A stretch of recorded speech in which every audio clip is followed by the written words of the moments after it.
Hey guys, welcome back to the channel. This is part 1 of our story. If you like this What If story and want to see part 2, let me know in the comments below. Before we start, don't forget to like, subscribe, and share this video with your friends. Also, check the description for more great content and my playlist. This story was posted by MullinLiam on Wattpad. Now let's start. Izuku felt lost in his thoughts and despair after All Might's departure. He wandered aimlessly, burdened by the weight of Bakugo's words, calling him a worthless Deku. Deep down, he questioned the validity of his dream to be a hero without a quirk. If the #1 hero believed it was impossible, what hope did he have? Suddenly, the sound of explosions jolted him back to reality. He realized he had subconsciously walked to the scene of a fight. As he pushed through the crowd, he was horrified to see the same sludge villain that had once captured him, now holding a child hostage. Heroes like 𝐴𝐻𝗓𝗡𝐷, 𝐀𝐮𝐭𝐡𝐨𝐫, Backdraft, and 𝐻𝗓𝗡 were present, but confusion washed over him. Hadn't All Might captured this villain? Panic surged within him as he recalled that All Might hadn't had the bottle on the roof. Guilt flooded his heart. He felt responsible for the child's peril. Memories of Bakugo's beiled red eyes filled with tears overwhelmed him, and before he knew it, he was racing forward. All Might felt the strain of his limits. The quirkless boy had jumped onto him, asking questions that only added to his frustration. He thought about how he might turn the situation to his advantage, placing the blame on the boy. But then he spotted the familiar green hair rushing toward the sludge villain, a grin spreading across his face. The boy was charging in, seemingly oblivious to the danger he faced. Izuku's legs moved on their own, driven by a singular thought. He couldn't let Bakugo die because of his mistake. As the sludge villain noticed him, it lashed out with a tentacle. Remembering his training, Izuku ducked and threw his backpack at the villain's face, successfully distracting it. Something from his bag struck the villain's eye, causing it to flinch and allowing Bakugo to catch his breath. Relief washed over him. He had bought Bakugo some time. Bakugo looked at him, furious, and shouted at him, but Izuku was focused on freeing him. He couldn't just stand by and watch. The villain, recovering quickly, threatened Izuku, declaring it was time for him to perish. Izuku looked up, terror gripping him as a massive tentacle descended toward him. He felt helpless, unable to save Bakugo or himself. In that moment, he thought of his mother, hoping to make up for the disappointment he felt he had caused. Meanwhile, far away in space, a giant ship traversed the cosmos. Inside, a towering creature with deep blue skin and silver hair observed various planets. Stopping at Earth, he focused on the footage of the small green-haired boy charging into battle against the amorphous blob. Intrigued, he paused time to review Earth's history, learning about the boy's struggles and lack of power. Impressed by Izuku's bravery, he established a mental link with him, sensing the boy's panic. As Izuku rushed to save Bakugo, the being felt admiration for his courage despite the pain he had endured. But when the blob crushed Izuku, fury surged within the creature. He roared in defiance, shaking the cosmos, vowing that this would not be the end of Izuku's story. Time reversed just before the hit landed, and the moment was halted. Izuku found himself teleported into a chamber, surprised and confused. He looked around, questioning where he was and what had happened to the sludge villain and Bakugo. A calm voice reassured him, explaining that he was in a vessel millions of light years away from Earth, and that time outside had stopped. Izuku, still shaken, turned to face the being before him. Panic filled his voice as he demanded to know who this entity was and how it knew his name. The being, identifying itself as 𝐴𝐻𝗓𝗓, revealed its ancient nature and vast powers, suggesting that it had watched over the universe for millions of years. It asked Izuku why he would risk his life for Bakugo, despite their tumultuous relationship. After a moment of contemplation, Izuku expressed his belief that saving Bakugo was the right thing to do. He acknowledged Bakugo's potential as a great hero and his own responsibility for the situation. He pleaded with 𝐴𝐻𝗓𝗓 to allow him to save Bakugo, despite feeling quirkless and powerless. 𝐴𝐻𝗓𝗓 considered Izuku's determination and posed a question about granting him the power he sought. Izuku was taken aback, contemplating what he would do with such power. He resolved that he would use it to rescue Bakugo and repay his debt, promising to return the power afterward. 𝐀𝐮𝐭𝐡𝐨𝐫 smiled, warning Izuku that the powers offered would be permanent, with no turning back.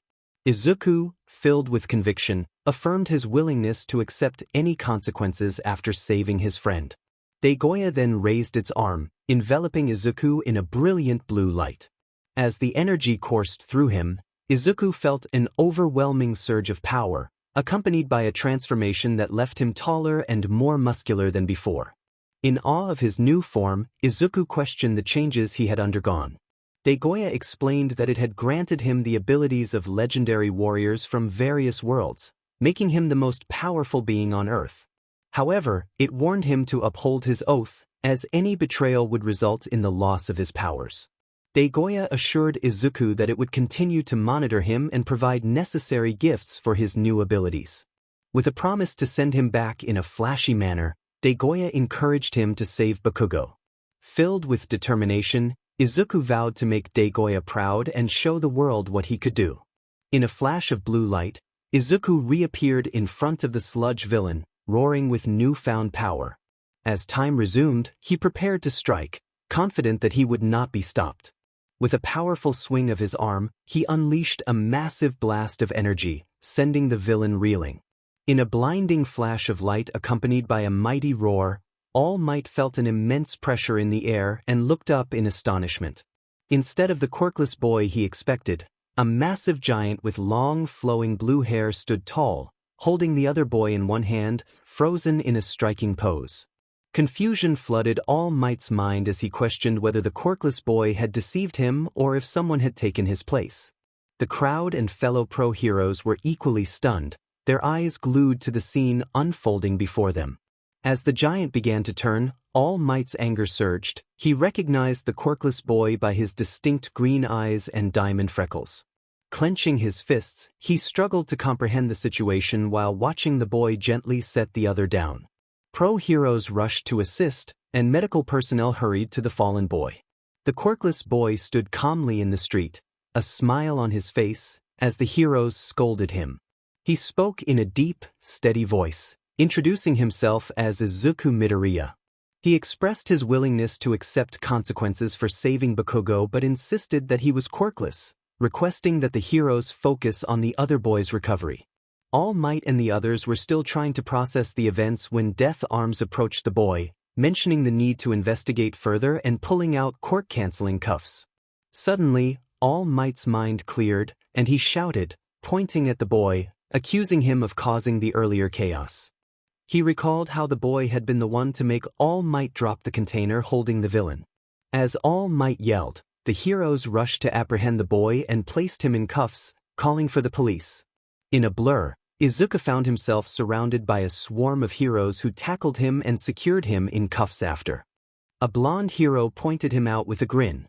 Confused, he wondered why he was still in trouble despite saving Bakugo. Soon, police arrived to escort him to the station. He sighed, feeling the weight of his misfortune. He hoped to explain everything to the officers and return home, convinced he hadn't broken any laws. As he was led to the interrogation room, Izuku replayed the events that had led to his arrest. The blonde hero had watched him during his encounter with All Might but chose to remain silent until after the villain was subdued, risking lives in the process. Izuku couldn't help but think that perhaps Bakugo had been right about him. He resigned himself to enjoying his last moments of freedom, only to be met by a detective who looked both confused and frustrated. 10 minutes later, the detective entered, notebook in hand, and introduced himself as Detective 𝐻𝐿𝐿 Tsukachi. Izuku greeted him with a bright smile, finishing the detective's sentence about the cuffs suggesting otherwise. The detective asked him to explain why he was there. Izuku chuckled, sharing how he had been mobbed and dragged to the station for defeating a villain without a quirk, which apparently counted as an illegal act. As he recounted his encounter with the sludge villain, the detective listened with wide eyes, clearly taken aback. After a moment, Tsukachi excused himself to speak with his superiors, leaving Izuku alone. Izuku took the opportunity to request that the cuffs be removed. The detective hesitated but agreed, only for Izuku to suddenly shatter the cuffs with ease.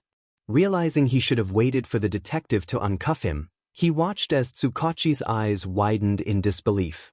Izuku casually explained that he was currently the strongest being on the planet, despite being quirkless. As the detective slowly exited the room, Izuku wondered what awaited him next. After exiting the room, 𝐬𝐿 hurried to meet 𝗧𝗏. Before he could reach the office, he heard a familiar cackle and turned to see 𝐻𝐿𝐿 alongside Aizawa and Midnight. 𝐬𝐿 greeted 𝐻𝐿𝐿, hoping the visit didn't concern Izuku Midoriya. However, he quickly realized it was indeed about him. 𝐻𝐿𝐿, with a grin that sent shivers down 𝐬𝐿's spine, asked to speak with Midoriya. 𝐬𝐿 hesitated, unsure of how to respond, especially after witnessing Midoriya shatter the strongest quirk-canceling cuffs and everything he had said. They walked together to the chief's office, where 𝗧𝗏 was waiting. 𝐬𝐿 informed them of 𝐻𝐿𝐿's request and confirmed that Midoriya had been truthful about the day's events. All Might, visibly upset, questioned 𝐬𝐿's belief in Midoriya's story. 𝐬𝐿 reminded him of his quirk, prompting 𝗧𝗏 to fall silent. 𝐻𝐿𝐿 then addressed the group, stating that according to 𝐬𝐿, Midoriya was indeed quirkless and had spoken the truth. 𝐻𝐿𝐿 asked if there was any reason for 𝗧𝗏's outburst or if he could proceed to speak with Midoriya. 𝗧𝗏's anger seemed to intensify, but he remained quiet. Before tensions escalated, the chief granted 𝐻𝐿𝐿 permission to see Midoriya. As 𝐻𝐿𝐿, Aizawa, and Midnight left, 𝐬𝐿 inquired if they were allowing Midoriya to go home. The chief confirmed that, despite the implausibility of Midoriya's story, they could not hold him against his will since he had been honest. 𝐬𝐿 sighed as All Might slammed the door in frustration, wondering what had upset him so much about Midoriya. 𝐻𝐿𝐿 entered the interrogation room, riding on Aizawa's shoulder, feeling a thrill at the prospect of meeting a quirkless child who had not only defeated the sludge villain but had also shattered the cuffs. Midoriya froze for a moment, looking at the three of them, and asked why the principal of UA was there to see him. 𝐻𝐿𝐿 chuckled and introduced himself, but Midoriya interrupted, correctly identifying him as a chimera. 𝐻𝐿𝐿 was taken aback, impressed that Midoriya had figured it out. Aizawa and Midnight exchanged astonished glances. Midoriya explained that he had studied quirks all his life and recognized 𝐻𝐿𝐿 from his research. He also mentioned that he had extensive notebooks filled with analyses of every hero, villain, and vigilante. 𝐻𝐿𝐿 found Midoriya's knowledge fascinating and continued, acknowledging that he had learned about Midoriya's encounter with the sludge villain and his quirkless status. He asked if Midoriya had ever considered becoming a hero. Midoriya's eyes widened, and he began to speak rapidly, expressing his lifelong dream of being a hero since he was a child. 𝐻𝐿𝐿 smiled and encouraged him to slow down, asking him to repeat his answer. Midoriya apologized for his excitement and explained that he had always wanted to be a hero, but until today, it had seemed impossible. He shared how he had been labeled worthless and bullied for being quirkless, even by All Might and his former best friend, Katsuki Bakugo. 𝐬𝐿 listened intently, his concern growing as Midoriya recounted how a top hero had laughed at him and told him he would be a useless freak. He revealed that Bakugo, who had once been his friend, had turned into a bully after he was diagnosed quirkless. Midoriya described the torment he had endured, including Bakugo's cruel taunts and physical confrontations. 𝐬𝐿 was taken aback by the depth of Midoriya's suffering, feeling a mix of shock and anger at the injustices he had faced. He asked about the scars Midoriya mentioned, trying to maintain his composure as he sensed Aizawa's growing fury and Midnight's tightening grip on her WHP. Izuku had endured a lot in his life. He bore scars over most of his body, remnants of countless attacks, with only a few untouched areas. The other students had used their quirks against him, and the teachers had turned a blind eye. They had docked his grades, lost his assignments, and even encouraged others to target him. Only 3 people had ever treated him with kindness: his mother and Bakugo's parents. He struggled to share his pain with them, especially since Bakugo had changed, and he wanted to avoid further confrontations. Nemuri listened to Izuku's story, her heart breaking for him. This boy, who had faced such adversity, still aspired to be a hero. He had even saved his greatest tormentor. She felt a surge of determination as she promised him that it would end today. She would reach out to 𝗧𝗏𝗧𝗟 and the police to investigate his middle school. No one should suffer for something beyond their control. Izuku smiled at her vow, feeling a glimmer of hope. He mentioned that Aldra Junior High likely had security footage that could reveal the truth, but he worried it might be discarded if they delayed too long. 3 hours later, Izuku walked up to his door with Aizawa, Midnight, and Principal Nizu. He had already called his mother to explain where he was and warned them that she might be quite emotional.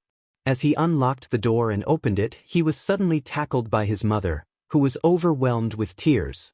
She quickly realized that the person she was holding was much larger than the boy she remembered. In shock, she asked who he was. Izuku reassured her that it was him, but the surprise was too much, and she fainted. He sighed, knowing the day was far from over. Gently, he placed her on the couch and offered tea and coffee to his guests. After preparing their drinks, he retrieved his notebooks from his room, and they discussed everything until his mother regained consciousness. When she woke, she began to express her confusion, realizing that this was not a dream. She was distraught, believing she had failed him as a mother. Izuku comforted her, insisting that it was not her fault. He had kept his struggles hidden, and she should not blame herself or anyone else for what had happened. Nizu interjected, reassuring her that she was not a bad parent. He praised her for her hard work as a single mother raising a remarkable son. He explained that they wanted to bring her and Izuku to UA for medical tests to confirm his quirkless status.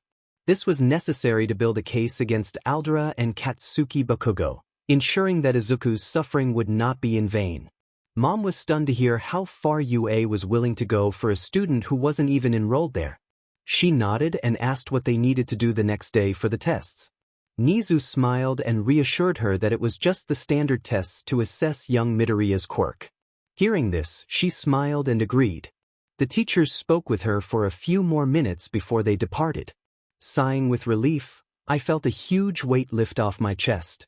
I looked at Mom and reassured her that she was not to blame, that I did not hate her, and I asked her again not to blame or hate Aunt Mitsuki or Uncle Masaru, as I felt the same way about them. After that, we decided to have dinner and head to bed. When I entered my room, I found the gifts and communicator 𝐴𝐻𝐽𝐻 had mentioned. To my surprise, there were several swords, the communicator, books of spells, and other devices that seemed to come from different worlds, all with notes attached explaining their purposes. I was absolutely stunned, tears threatening to spill as I activated the communicator, which resembled a holographic disc. There, in front of me, was a holographic image of 𝐴𝐻𝐽𝐻. I shared the events of the day with him and expressed my gratitude repeatedly. He responded that he was glad I enjoyed the gifts and mentioned he was surprised I agreed to Nizu helping with the Pomeranian and my school. He expressed his amazement at the future we would have together and advised me to get some rest, reminding me that the powers he had given me were mine permanently. He assured me that as long as I kept my vow, Earth would become a peaceful place again. I smiled, bowed in thanks, and bid him farewell. The next morning, I awoke and quickly made my way to Chiyo's office, where I instructed both Eraser and Midnight to wait at the entrance for the Midoriyas. Upon my arrival, I found Chiyo scolding Toshinori for his outburst the previous day, which had led to young Midoriya's detainment at the police station. Realizing the gravity of the situation, I released a hint of my intent and insisted that Toshinori come to my office for an important discussion regarding him and young Midoriya. Trembling, All Might agreed and hurried down the hall to my office.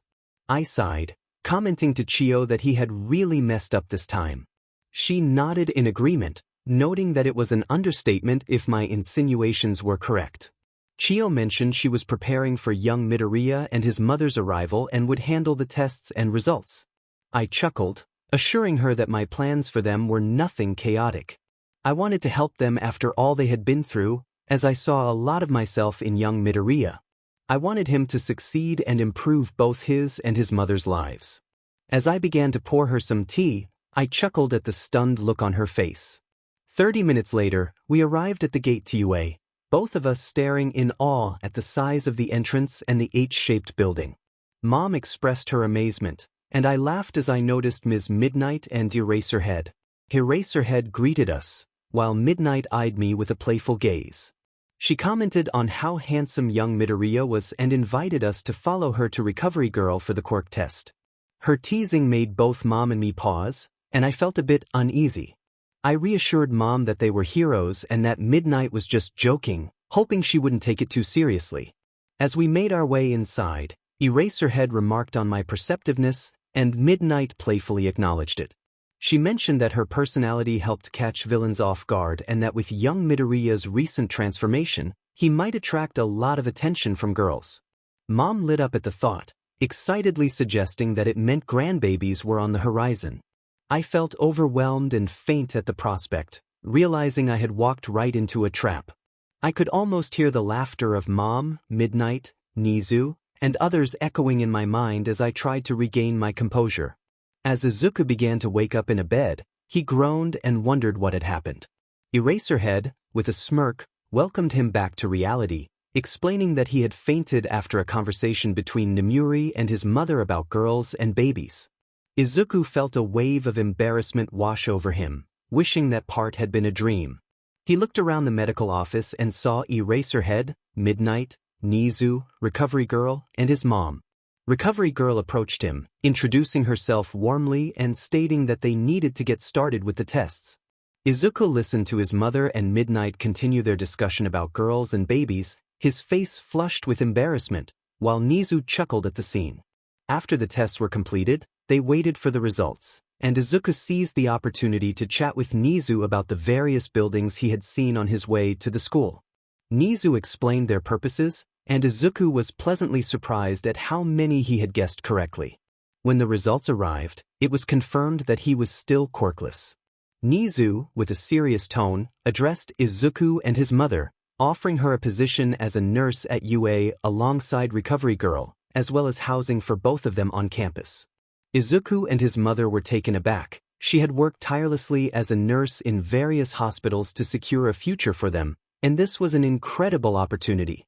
His mother stammered, questioning if it was truly acceptable for them to accept such an offer.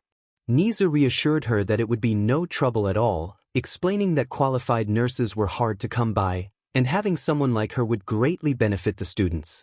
He emphasized that having them on campus would ensure Izuku was well supported as he trained and prepared for his future as a hero. Nizu then asked if Izuku would be willing to join UA's hero course. Though he had anticipated this moment, hearing Nizu's words brought tears to both Izuku and his mother's eyes. He eagerly agreed, asking if his mother was on board as well. Inko, overwhelmed with pride and joy, realized that her hard work had finally been recognized, and her son was being given a chance to pursue his dream. She expressed her gratitude to Nizu and assured him that they would sort out their current commitments before moving. Izuku, feeling a surge of determination, made a request. He spoke of a special place from his childhood, Dagobah Municipal Beach, which had become a junkyard over the years. He expressed a longing to clean it up, believing it would help him with his strength control and serve as a form of community service. Nizu paused, surprised by the request, and asked if he was sure about it.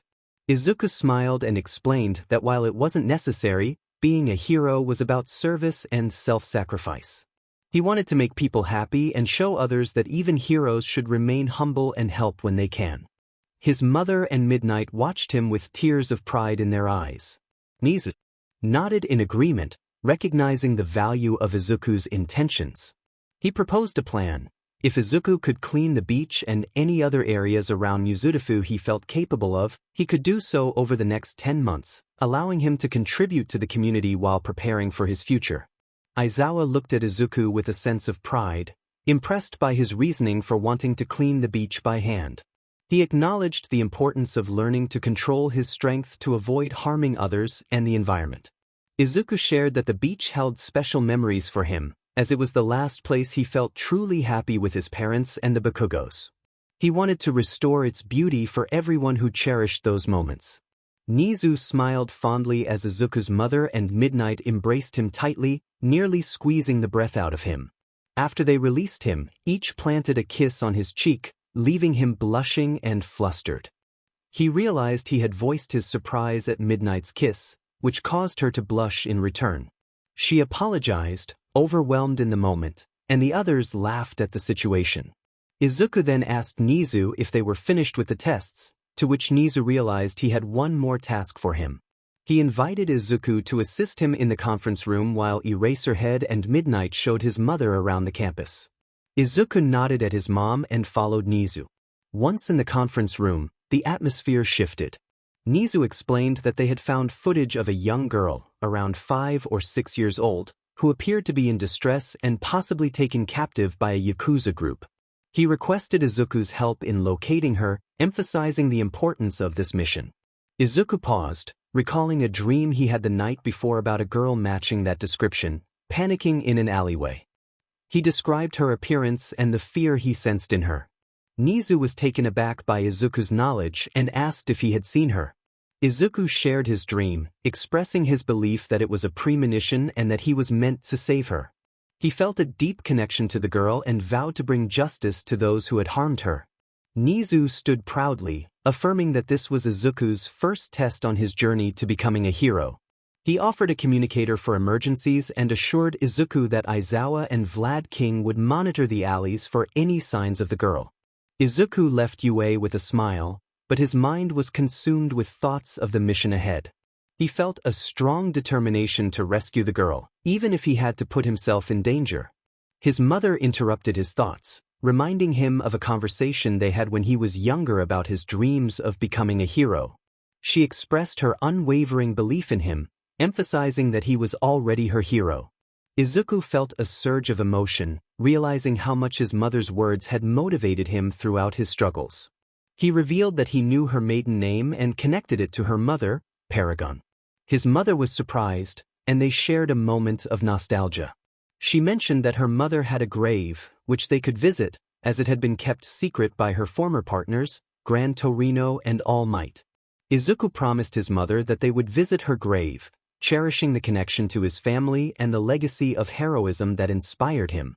Overhaul removed his gloves and growled, determined not to let anyone take his cure.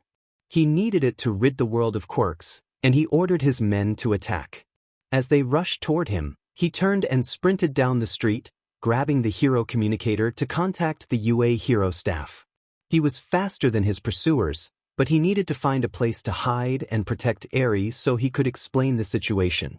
Midnight's voice came through the communicator, reassuring him that she was on her way. Eri, though scared, had a fire in her eyes that showed she trusted him, a man she had never met. He vowed not to betray her trust or break his promise to keep her safe. As he prepared for the confrontation, he sensed footsteps approaching. He spotted 2 men, one wearing a white shirt and an oversized bird mask. The man introduced himself as Rappa and demanded that Eri come with them.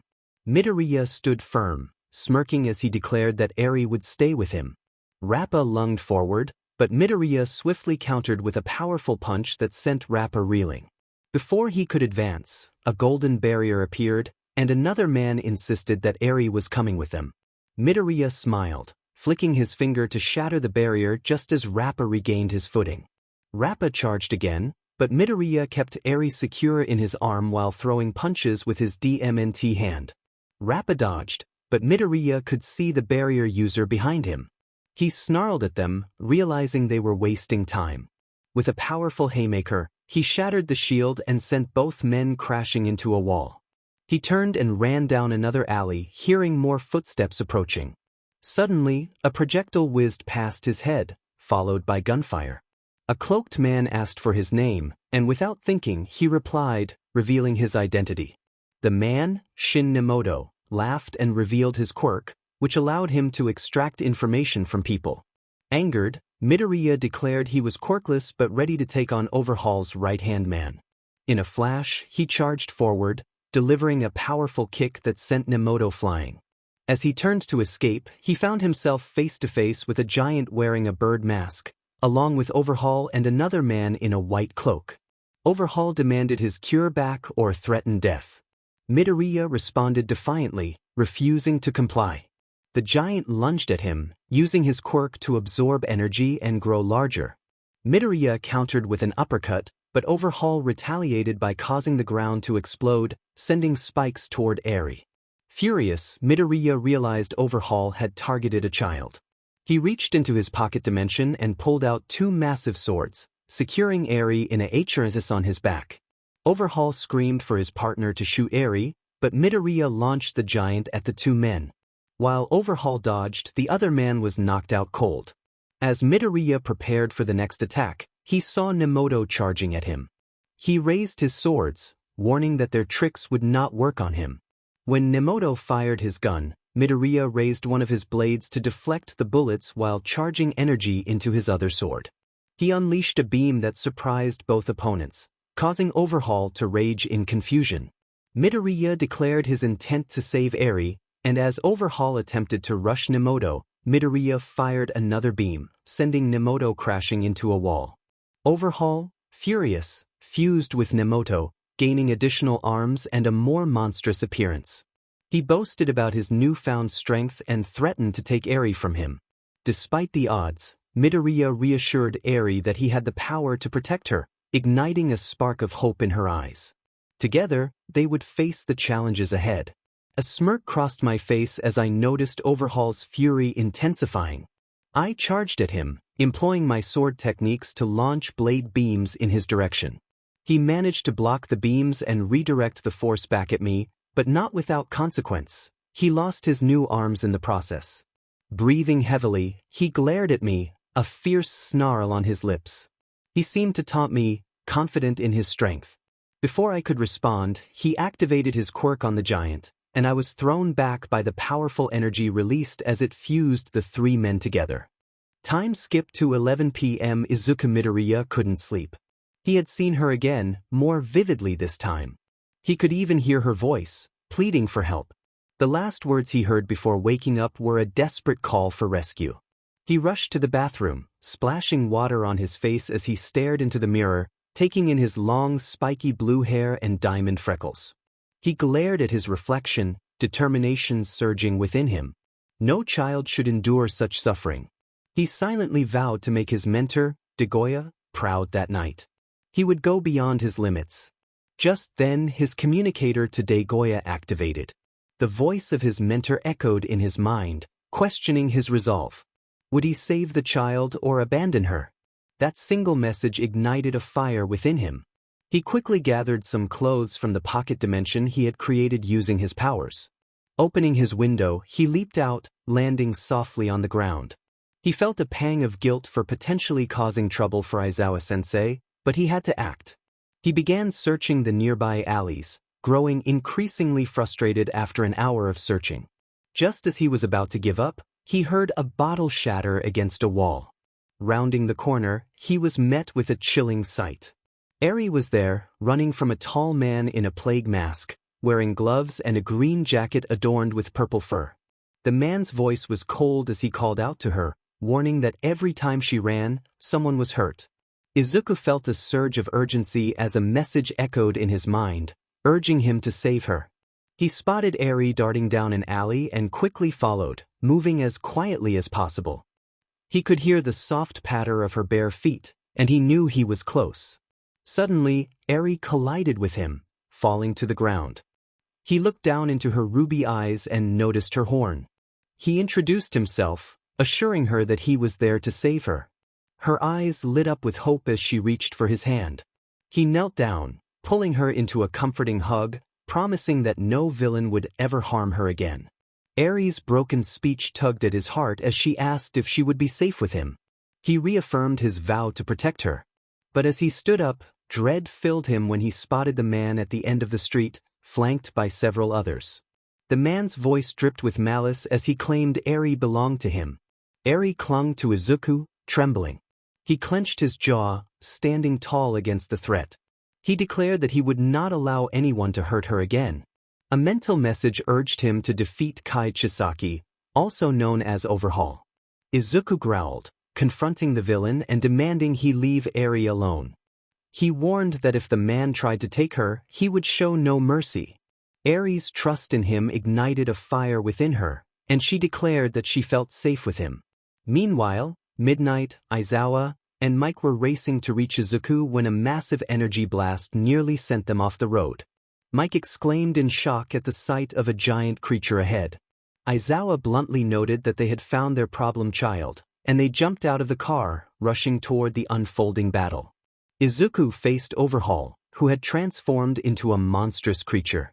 The villain demanded the return of his cure, claiming 𝐴𝐵 belonged to him. Izuku stood firm, blades in hand, and spotted his teachers approaching. He smiled at 𝐴𝐵, instructing her to run to them for safety. He promised to defeat 𝐻𝐵 and return to her. 𝐴𝐵 hesitated for a moment but then, with renewed determination, bolted toward midnight. Izuku took to the air, surprising everyone, including 𝐻𝐵. He declared that his powers would overcome the villains, and he was ready to fight for 𝐴𝐵's freedom.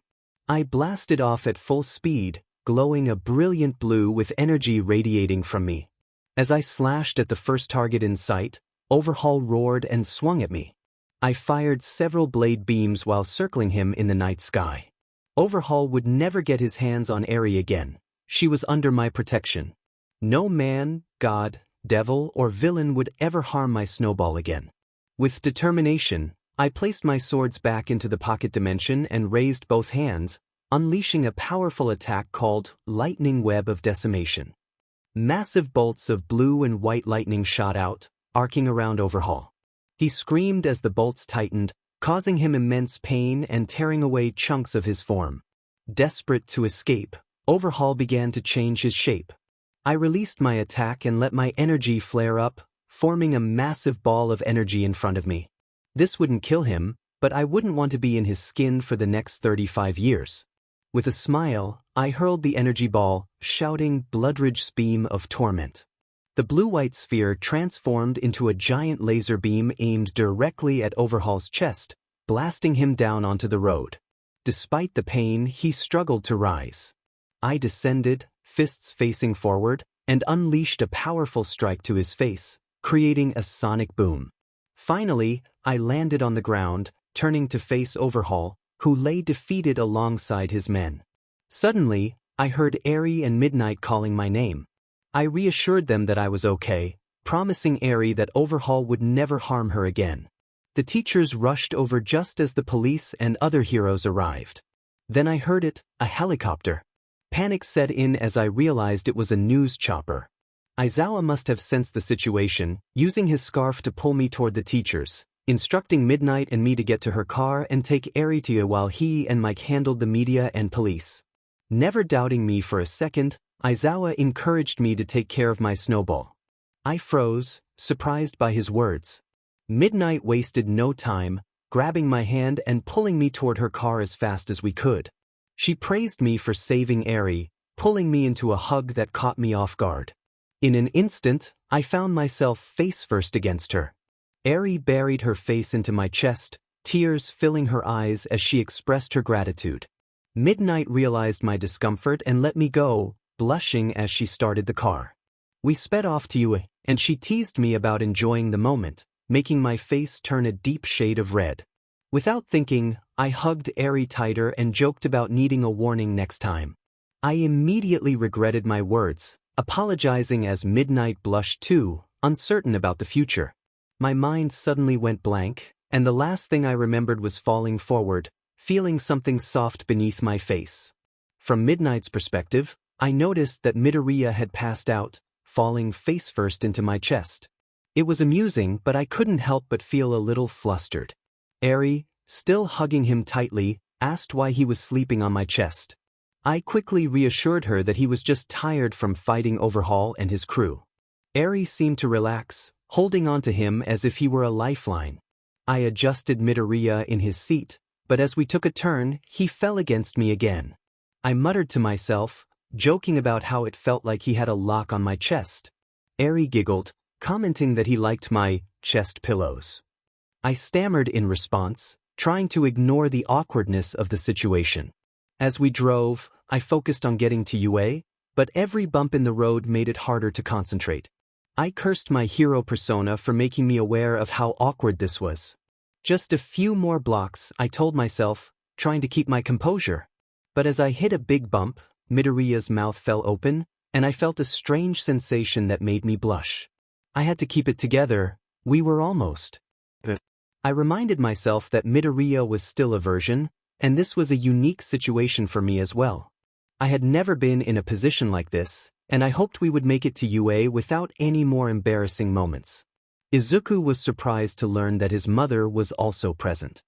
He sighed and got out of the car, carrying Eri as he followed Midnight to the infirmary to have Friday checked out. It didn't take long to arrive, and he sat on one of the beds while Eri looked around the room. When he heard the door open behind him, he turned to see his mom and recovery girl enter, trying to muster a smile. He introduced Eri, hoping to divert his mom's attention. His mother, with a stern expression, informed him that they had much to discuss after examining Eri. Izuku felt a chill run down his spine but was relieved she didn't raise her voice. They approached and asked if they could examine Eri. Eri, holding Izuku tightly, stuttered her concern about being hurt. Izuku reassured her, explaining that the green-haired woman was his mother and the other was recovery girl, both of whom would never harm her. This seemed to calm Eri, and she nodded as they began the examination. Izuku remained close, which proved vital when recovery girl requested to remove Eri's bandages, causing Eri to panic. He hugged her tighter, promising that he was right there and that no harm would come to her. Eri nodded, allowing recovery girl to proceed. As the bandages came off, they discovered the reason for their presence. Eri's arms were covered in scars. Recovery girl's expression turned serious as she asked Eri if she had scars on both arms and legs. Eri frowned, tears streaming down her face, and confirmed that she had marks all over her body. They all felt a wave of sadness, and Izuku's mother began to cry. Izuku gently told Eri that he needed to step behind the curtain for a thorough examination but reassured her that he wouldn't leave the room. Midnight offered to stay with Eri, ensuring she wouldn't be alone. Eri calmed down and nodded as Izuku stepped behind the curtain. He tried to relax, but tears began to fall as he received a mental message. The voice of 𝐻𝗚𝐽𝐻 spoke to him, informing him that he had earned a new power through his actions. He would now possess the abilities of the greatest healers, allowing him to heal anyone he touched, even removing scars from Eri. 𝐻𝗚𝐽𝐻 expressed pride in Izuku for proving himself a hero. Izuku felt a surge of gratitude, vowing to protect Eri at all costs. As he began to glow softly green, his mother approached, concerned for him. Izuku smiled brightly, sharing that he had been gifted a power that would help Eri with her scars. His mother understood the significance of his words and smiled back, suggesting that while she hoped for a grandchild, she wouldn't mind if he adopted Eri. Izuku blushed slightly as recovery girl gave him the signal to step out from behind the curtain. He exchanged places with Midnight and addressed Eri, reminding her of the powers he had received. When he asked if she would like her scars removed, her eyes widened with hope, and she eagerly agreed. With recovery girl's permission, Izuku placed his hands on Eri's cheeks, and they both began to glow a soft green. As Eri watched, her scars began to fade away, and she hugged him tightly, overwhelmed with emotion. Izuku reassured her that he would do anything to ensure her happiness and safety. He asked recovery girl to check Eri's body again to confirm that all the scars were gone. Recovery girl acknowledged the significance of what Izuku had done, stating that even if some scars remained, his actions would help Eri more than anything she could provide. Izuku smiled and stepped behind the curtain once more, his mother by his side. She expressed her gratitude for his kind heart and mentioned wanting to thank 𝐻𝗚𝐽𝐻 for his influence on Izuku. Just then, a note appeared in Izuku's hand, conveying that 𝐻𝗚𝐽𝐻 wished to invite him, his mother, and Eri to his ship to meet their family. Izuku smiled as he handed the note to his mother. As she read it, tears filled her eyes, and she agreed that they would enjoy meeting 𝐻𝗚𝐽𝐻 the next day. As Izuku was given the okay to sit beside Eri again, Aizawa entered the infirmary with 𝐻𝗎𝗓 on his shoulder. Izuku sat down, and Eri hugged him again, feeling safe with both him and Aizawa present. 𝐻𝗎𝗓 introduced himself, and Eri responded with a cheerful greeting, calling him Mr. Fuzzy Rat Man, which brought a shocked expression to 𝐻𝗎𝗓's face. Aizawa couldn't help but laugh, causing everyone in the room to share a moment of lightheartedness amidst the seriousness of the day. Aizawa focused intently, his expression serious as he prepared to unleash his quirk. The air around him crackled with energy, a palpable tension building as he concentrated on the task at hand. He knew that the stakes were high, and failure was not an option. With determination in his eyes, he steeled himself for what was to come, ready to face any challenge that lay ahead. "I'm sorry, but it seems that the text you provided is incomplete. Please provide the full text you would like me to edit, and I'll be happy to assist you." Mr. Fuzzy was a peculiar creature, a small, fluffy being with bright, twinkling eyes that sparkled with mischief. He lived in a cozy little burrow at the edge of the enchanted forest, where the sunlight filtered through the leaves, creating a warm and inviting atmosphere. One day, while exploring the vibrant meadows filled with colorful flowers, Mr. Fuzzy stumbled upon a group of animals gathered around a mysterious glowing object. Intrigued, he approached them cautiously. The animals were whispering excitedly, their eyes wide with wonder. As Mr. Fuzzy inched closer, he could see that the glowing object was a magical crystal, pulsating with energy. The animals spoke of its power to grant wishes, but they were also wary of its potential dangers. Mr. Fuzzy, always the adventurous one, felt a surge of excitement. He believed that if they could harness the crystal's magic, they could bring joy and prosperity to their home. With a determined spirit, Mr. Fuzzy proposed that they work together to understand the crystal's magic. The animals agreed, and they formed a plan to approach the crystal carefully, respecting its mysterious aura. They spent days researching ancient texts and gathering knowledge from wise creatures in the forest. As they prepared for their first attempt to harness the crystal's power, a sense of camaraderie blossomed among them. They shared stories, laughter, and dreams, growing closer with each passing day. Mr. Fuzzy felt a warmth in his heart, realizing that their friendship was the true magic they had been seeking. Finally, the day arrived when they would attempt to activate the crystal. With bated breath, they gathered around it, each animal placing a paw or hoof on the glowing surface. They focused their thoughts on their shared longing for happiness and harmony in the forest. The crystal began to shimmer and pulse more intensely, filling the air with a soft, melodic hum. Suddenly, a brilliant light enveloped them, and they felt a rush of energy coursing through their bodies. In that moment, they knew they had succeeded. As the light faded, they found themselves surrounded by a vibrant aura that seemed to breathe life into the forest. Flowers bloomed brighter, the trees stood taller, and the air was filled with the sweet scent of new beginnings.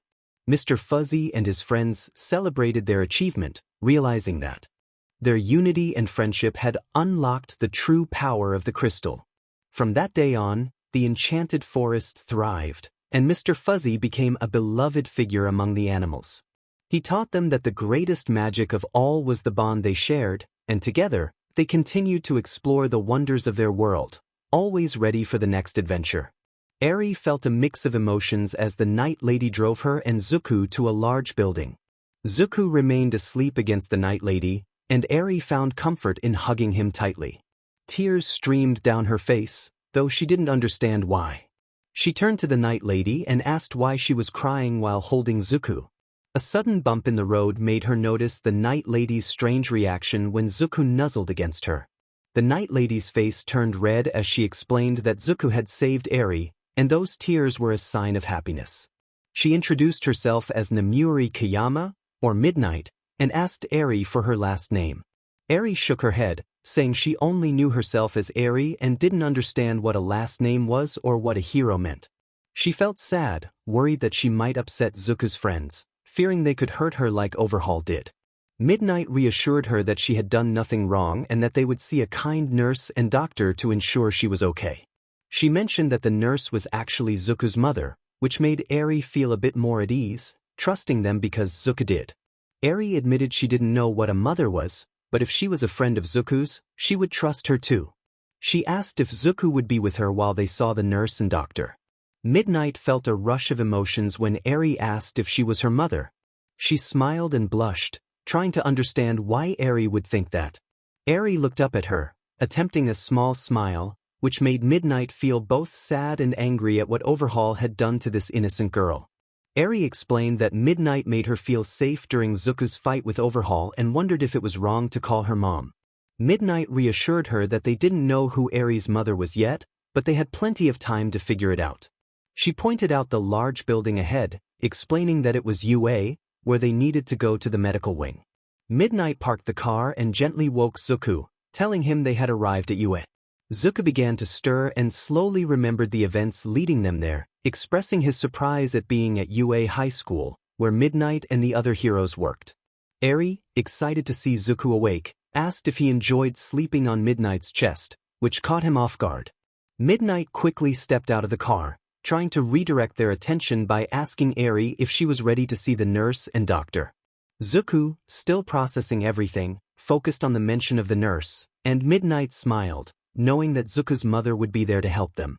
He replied with a shocked expression on his face, turning back to Eri. He continued by expressing gratitude, explaining that he had given young Midoriya the mission to save her. He then mentioned he had another mission for him and Ms. Inko, should they be willing to accept it. Eri blushed, feeling thankful for young Midoriya's efforts. Everyone smiled as Nizu acknowledged her gratitude. Nizu then addressed Ms. Inko and Mr. Midoriya, asking if they would be willing to take care of little Eri until her family could be found, if she had any. He noted that Eri seemed very attached to young Midoriya, and they had no knowledge of her family. Without hesitation, young Midoriya declared his commitment to Eri, expressing that he could never abandon her and that she deserved to be happy and safe. He promised that no one would ever hurt her again. Hearing the conviction in his voice brought warm smiles to everyone present. Ms. Inko then asked Nizu if it would be possible not only to get adoption papers but also to grant Izuku the title of Eri's father. This surprised the staff, as it was unexpected for him to take on such a role, but Nizu laughed and agreed to help. He asked Ms. Inko and Aizawa to accompany him to get the necessary papers. As they left the room, Midnight pulled both young Midoriya and Eri into a warm hug. She expressed her pride in young Midoriya for saving Eri and taking on the responsibility of being her new dad, acknowledging the significance of the task ahead. Eri, curious about the meaning of father, listened as Midnight explained that a father is similar to a mother but is a man instead. Eri's eyes sparkled with tears as she realized young Midoriya wanted to take care of her and be her father. He smiled brightly, affirming his longing to be her new papa for as long as she wanted him to be, promising to watch over and protect her for the rest of their lives. Eri cried tears of joy as Recovery Girl noted some information to help with Eri's diet and weight.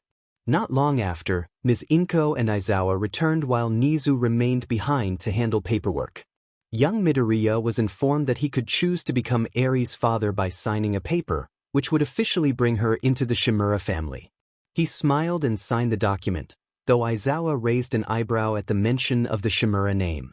Ms. Inko blushed as she explained that her maiden name was 𝐶𝐮𝐬𝐴, and that the late heroine Nana 𝐶𝐮𝐬𝐴, known as Paragon, was her mother. This revelation surprised everyone, prompting young Midoriya to ask if that meant they would be changing their family name. Ms. Inko considered it before agreeing that they would change their family name to 𝐶𝐮𝐬𝐴 after settling in and getting Eri new clothes. Young Midoriya smiled as he picked Eri up into a hug, noticing she was slowly falling asleep. He expressed his excitement about making Eri proud and suggested it was time to head home and put her to bed. They all smiled as Midnight led them to her car, knowing the next few days would be hectic, but young Midoriya felt like the happiest person on Earth. In another realm, Degoya observed the Earth and noted that Izuku Midoriya, soon to be 𝐶𝐮𝐬𝐴, was finally living the life he deserved. He focused on several human females in Japan, noticing they emitted a soft green-blue glow in their sleep. He chuckled to himself, realizing that the 𝐶𝐮𝐬𝐴 family would soon be quite large. He encouraged young Midoriya to be ready, as his life was destined to be legendary. Later that night, Midnight reflected on Midoriya's strength and heart. She lay in bed, unable to sleep, her thoughts consumed by his passionate words during the confrontation with Overhaul. He was willing to fight for the safety of a child he barely knew, and it was clear why Nizu held him in such high regard. Midnight sighed, sitting up in bed, feeling like a teenager again, unable to shake thoughts of a boy. His determination and willpower were astonishing for someone so young. She thought about his past and felt a surge of anger towards the hero who had crushed his dreams. That hero had failed to recognize the kindness and strength within Midoriya, labeling him a worthless freak because of his quirk. Midnight wished for that hero to experience a lifetime of regret. Checking her phone, she noted it was already 3 a.m. Despite knowing she needed rest, her mind replayed the events of the last 2 days. The sludge villain incident, meeting Midoriya, the battle of ideals with 𝐻𝐼, and the tender moments with Eri. Midnight tried to dismiss her thoughts about the boy's affection, but she couldn't help but feel a connection. Eri's innocent question about being her mother had struck a chord in her heart. Midnight admitted to herself that she would love to be a mother someday, especially to someone as precious as Eri. She chuckled at her own feelings, acknowledging that it was fine to have such thoughts. After all, Midoriya could only see her as a big sister figure. Yet, she couldn't shake the curiosity about who he truly was beneath the surface. As sleep began to take her, a voice echoed in her mind, proclaiming that he was destined to be the greatest hero, someone who would be a part of her life forever. The next day, Izuku woke up to the sun's rays warming his face. As he tried to sit up, he noticed a small weight on his chest. Opening his eyes, he found Eri peacefully sleeping in one of his old hoodies. It was real, she was there with him. He gently patted her head, vowing to bring back her smile. 𝐻𝐼 would never harm her again. Glancing at the clock, he saw it was 9 a.m. He softly called to Eri, urging her to wake up. As she stirred, panic flickered in her eyes, but he quickly reassured her with a warm hug. Eri's eyes widened as she processed his words, her broken speech revealing her uncertainty. Izuku confirmed that he was indeed her new father and promised her safety. He mentioned they had someone special to meet that day, and Eri's curiosity piqued. She hesitantly asked if this person would be kind to her. Izuku masked his anger at the scars 𝐻𝐼 had left on her mind and assured her that they would meet 𝐻𝐻𝐽𝐽, the one who had granted him his powers. Eri's reaction was heartwarming as she processed the information. She wondered if 𝐻𝐻𝐽𝐽 could be considered her grandfather. Izuku chuckled, explaining that 𝐻𝐻𝐽𝐽 was not human but an immortal being who watched over countless worlds. He encouraged her to think of him as a grandfather if that brought her comfort. Eri's face lit up with joy, and tears of happiness began to fall as she expressed her gratitude for having so many family members. Izuku hugged her tightly, reminding her that her strength and resilience had allowed her to survive. As they moved to the bathroom for her morning routine, he paused to ensure she felt secure. Eri nodded, reassured by his presence as he stepped outside, understanding her need for comfort after a life filled with challenges. As they finished their bath, Mom brought Eri to me, and we showed her a box that Midnight had given me the night before. Eri looked on with wide eyes, as if she had never really received a gift before. She asked what it was, and I smiled, telling her that while I knew what it was, it would be better for her to open it and see for herself. Eri approached the box, placing her little hand on it, and asked if it was okay to open it.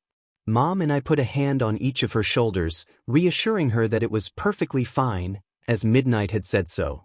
Slowly, Eri lifted the lid off the box, and her eyes filled with wonder as she gazed inside. She exclaimed how pretty it was, and with tears in her eyes, she thanked me, saying she liked the dress that Mama Nemuri had given her. Mom then suggested that we dress her up, take pictures, and call Nemuri so she could thank her. Eri looked astonished at the idea, nodding her head vigorously in agreement. I smiled as I left the room, telling her that Grandma would help her get dressed, and then we would do just that. Moments later, Eri's adorable voice called for me, saying that Grandma wanted me to come see her. I opened the door and was met with the cutest sight I had ever seen.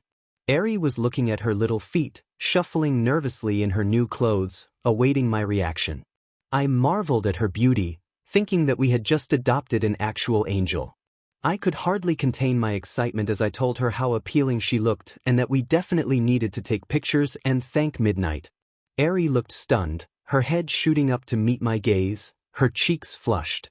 She asked if I really meant it, her voice filled with hope. Mom stood beside me, capturing the moment with her camera. I assured Eri that I meant every word, explaining that I saw her for who she truly was and who she would become. I could see a mix of emotions on her face, still not smiling, but blushing and filled with pride in her new papa. She expressed her happiness in having me as her father, and I smiled as I picked her up, telling her it was okay to be happy, especially when it was based on truth. Mom then reminded us that we needed to call Nemuri so Eri could thank her. She began searching through her phone and initiated a video call to Midnight. After a few rings, Midnight answered, her expression shifting when she saw Eri. I greeted her, explaining that we had Eri in the dress she had given her, and Eri wanted to say something. Eri looked from me to Grandma and then to Midnight, thanking her for the gift and saying it made her look appealing, stretching the word out to pronounce it correctly. Midnight confirmed that Eri looked appealing, just like an angel. Eri blushed again, and Midnight wiped away a few tears, reassuring her. Eri, still blushing, asked if that meant Midnight could be her new mama for real.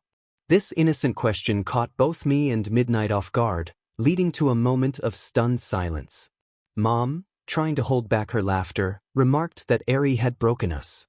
Midnight managed to ask if that was the case, and I, still processing the situation, decided to play along, saying that it did make her mama Nemuri. I looked at Midnight, trying to gauge her reaction. She paused for a moment, then fell out of view on the screen. Mom, taking on a serious tone, admonished me not to tease Eri. I playfully defended myself, saying that she had started it. Suddenly, we heard a new sound from the bundle of sunshine in my arms. Eri was giggling, her smile lighting up the room. I froze, overwhelmed by two thoughts: how incredibly adorable she was and the realization that I had probably just set myself up for a whirlwind of emotions. Midnight seemed to regain her composure and bolted up to take in the sight before her. She exclaimed how appealing Eri's smile was and how cute her laugh sounded, unable to contain her excitement. Eri looked confused for a moment but then giggled again, thanking Midnight innocently. The group exchanged glances before 𝐴𝐻𝐿 took charge of the situation. She mentioned needing to meet someone, expressing her gratitude for the gift and hinting at a conversation for later. Midnight and Izuku both paled at the implication. Midnight stammered that it was no problem and hurriedly stated her need to return to work before cutting the call. Afterward, Izuku grabbed his communicator to contact 𝐻𝗓𝐬𝐴's ship. He asked if everyone was ready to reach 𝐻𝗓𝐬𝐴, and both 𝐴𝐻𝐿 and Eri exchanged determined looks with him before nodding. He announced that they were ready for travel, and as the communicator chirped, a blinding white light enveloped them, transporting them to the ship. As the light faded, 𝐻𝗓𝐬𝐴 welcomed Izuku, his mother, and Eri aboard his ship. He had decorated the space for their arrival, with a welcome sign and gifts laid out for the two females. 𝐻𝗓𝐬𝐴 greeted them in his kindest voice, noting their awe at his towering, solid blue form with silver hair and eyes, a sight they had never imagined encountering. Izuku introduced his mother and Eri, trying to help them regain their composure. Eri shyly greeted 𝐻𝗓𝐬𝐴, who smiled at her and complimented her outfit, which made her blush with happiness. He then expressed his honor in meeting 𝐴𝐻𝐿 and thanked her for raising such a fine young man as Izuku, assuring her that he would never regret giving him those powers. 𝐻𝗓𝐬𝐴 pointed to the table filled with boxes, indicating that he had gifts for both 𝐴𝐻𝐿 and Eri. Eri, filled with excitement, looked to Izuku for permission to open her gift. He smiled at her and nodded, allowing her to explore her new treasure. Eri eagerly reached for her gift, lifting the lid to reveal both a stuffed animal and a toy resembling Izuku. Her eyes widened in delight, and her smile radiated joy. She exclaimed about the fluffiness of the items, prompting 𝐻𝗓𝐬𝐴 to explain their special features. The stuffed animal was a rabbit that could transform into a large protector in times of trouble, while the Izuku toy allowed her to communicate with him in her mind and even teleport him to her side when needed. He instructed her to touch a small symbol on the back of the toy, and as she did, a brilliant blue light enveloped her. When it dimmed, Eri stood in a suit of armor that was weightless yet nearly unbreakable. She marveled at the armor, and 𝐻𝗓𝐬𝐴 explained that it would grow with her and protect her from danger. 𝐴𝐻𝐿 and Izuku looked on with wide eyes, bowing their heads in gratitude for the gifts. Eri expressed her happiness, exclaiming that she wanted to stay safe and was thrilled with her new gifts. 𝐻𝗓𝐬𝐴 chuckled, affirming her importance to him and her family, stating that they would all be very sad if she ever got hurt. He hoped the gifts would keep her safe. Eri, overwhelmed with emotion, ran over and hugged his leg, surprising him. He knelt down and returned the embrace, whispering that it was their job to keep her safe. She nodded, and 𝐴𝐻𝐿, with teary eyes, thanked 𝐻𝗓𝐬𝐴 for everything he had done for their family, expressing that they would forever be in his debt. 𝐻𝐻𝐽𝐻 reassured her that she had already repaid him, stating that he had sought someone like Izuku for thousands of years and that he had proven him right in trusting him. 𝐾𝐮𝐭𝐡𝐨𝐫, still emotional, thanked him once more before he mentioned having a gift for her as well. She remembered this and slowly reached for her own gift, while Izuku stood beside 𝐻𝐻𝐽𝐻, watching Eri pose proudly in her armor. As the box opened, a strange wind lifted 𝐀𝐮𝐭𝐡𝐨𝐫 off the ground, her expression one of surprise as she had yet to see the gift. The voice spoke to her, explaining that she had received a stronger version of her mother's quirk. Instead of float, it was fly. Tears streamed down her face as she decided to look inside the box. There, she found a cube adorned with 𝐾𝐮𝐭𝐡𝐨𝐫's face. As she reached out, music filled the ship, and the cube illuminated, projecting holograms of her memories with her mother throughout the room. The voice continued, revealing that this was the second part of her gift. She could relive all her memories of her mother, even those from her infancy, whenever she wished. Both mother and son began to shed tears at this revelation. 𝐾𝐮𝐭𝐡𝐨𝐫 expressed her gratitude, saying these were the best gifts she had ever received, aside from the gift of Izuku. The voice smiled, feeling honored by her words. It acknowledged that nothing could compare to the gift of human 𝐒𝐮𝐭𝐡𝐨𝐫 but wanted to help ease her loss. Due to its limitations, it could not revive her mother but hoped this gift would bring her some comfort. Izuku, speaking softly to avoid alarming anyone else, inquired about the whereabouts of his grandmother's resting place. The voice responded mentally, revealing that she was buried at an alcove on Dagobah Beach. It instructed him to clean the beach thoroughly before taking his family there, promising to reveal the exact location at that time. Izuku's face lit up with a brilliant smile as he bowed, thanking the voice for the gifts and the information. He vowed never to forget what had been done for his family. The ability to fly and the chance to remember his mother's face and voice filled him with happiness he hadn't felt in years. The voice expressed that they were as close to family as it could ever achieve, believing they all deserved happiness.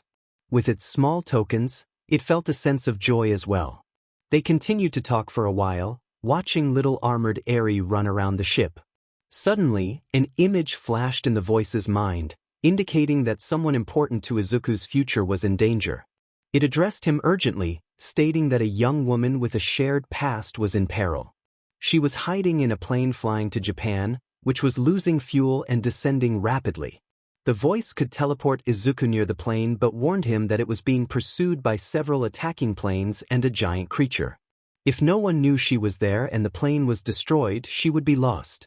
𝐾𝐮𝐭𝐡𝐨𝐫, though worried, agreed to let Izuku attempt the rescue. With determination in his eyes, Izuku stood ready, asking to be sent there. The familiar glow enveloped him as he was transported near the plane. The voice encouraged Eri to watch, assuring her they could see her father become the hero they believed him to be. Eri, though nervous, nodded, holding 𝐾𝐮𝐭𝐡𝐨𝐫's hand as they accessed the monitor to witness the unfolding events. In a moment of despair, a voice cried out for help, pleading to be saved and taken away from danger. Izuku, just arriving on Earth, heard the mental call and immediately activated his pocket dimension, pulling out his unbreakable diamond katana named 𝐬𝐵. He observed the plane, one of its engines ablaze, plummeting toward the ocean. Flying beneath it, he pushed it upward with his left hand, scanning for a nearby island to land it safely. Spotting a suitable beach, he guided the plane down gently. Approaching the pilot's window, he instructed everyone to remain inside until he dealt with the attackers. As he soared into the sky, he spotted 7 military jets, with a towering creature atop the lead one. The creature roared as lasers began to fire from the planes. Izuku, frustrated by the situation, deflected the beams with his katana, charging his own attacks to counter the jets. He managed to disable 2 of them, forcing their pilots to eject as their jets began to fall. However, amidst the chaos, a beam struck his thigh, causing him to roar in pain. He unleashed a powerful horizontal slash, but the creature evaded the attack. As he turned to heal his wound, the creature struck him hard, sending him crashing to the ground. Regretting his momentary distraction, he prepared to face the creature once more as it loomed over him, ready to unleash a devastating blast of energy. Eri watched in horror as a brilliant green light shot towards her father. She screamed for him, but her grandmother held her tightly, trying to reassure her. Grandpa 𝐬𝐿𝐺's voice echoed in the chaos, telling Eri that her father was strong. On the screen, her father remained suspended in the air, injured but still fighting. His usual smile was absent. Izuku had somehow survived the devastating blast, though he was battered and bleeding. He faced the monstrous creature, determination burning in his eyes. He declared that he would defeat it, no matter what it was. As his healing abilities began to mend his most severe wounds, the creature lunged at him, relentless. He dodged its initial attack and struck its back, but his sword seemed to have no effect. The beast retaliated, slamming him to the ground. When he opened his eyes, he saw it hovering above him, unscathed. Realizing the creature not only possessed strength but also rapid healing, Izuku began to gather energy, igniting his flaming blue aura. He launched an ice spear, followed by a lightning web, but neither attack harmed the monster. Confusion filled him as he charged multiple attacks in his arms. The creature, seemingly frenzied, prepared another powerful blast. Izuku countered with a beam attack of his own, but he found himself being pushed back, struggling against the overwhelming force. As he dodged the creature's relentless strikes, he opened a pocket dimension, releasing several enchanted bombs in hopes of buying himself some time. The smoke from the explosion created a momentary distance between them, but the monster remained uninjured. Determined, Izuku let out a primal roar, lightning crackling around him. He transformed, radiating a brilliant white light and declaring his new form. The creature appeared to smile, and then it spoke, expressing its excitement at finally facing a worthy opponent after a millennium. Fear gripped Izuku as he realized the creature was sentient and ancient. Before he could formulate a plan, the beast surged forward, moving at incredible speed and surrounded by a dark aura. Izuku unleashed a barrage of supercharged lightning blasts, finally managing to inflict some damage, but the creature pressed on, preparing an even more powerful attack. This time, the blast was a deep purple, and Izuku found himself unable to charge his own beam, forced to defend against the onslaught. Pain seared through him, but he endured, and as the attack subsided, he noticed the creature looking fatigued. Summoning his two great swords, Izuku began to charge them, forming a massive blue sphere above the blades. He expressed gratitude for the challenge, but warned the creature that his limits far exceeded its own. As he brought his blades down, the creature roared and attempted to unleash its mouth blast again. Izuku slashed through the attack, shouting the name of his ultimate move. The massive sphere surged forward, colliding with the creature's blast and creating a tremendous explosion in the sky above Japan.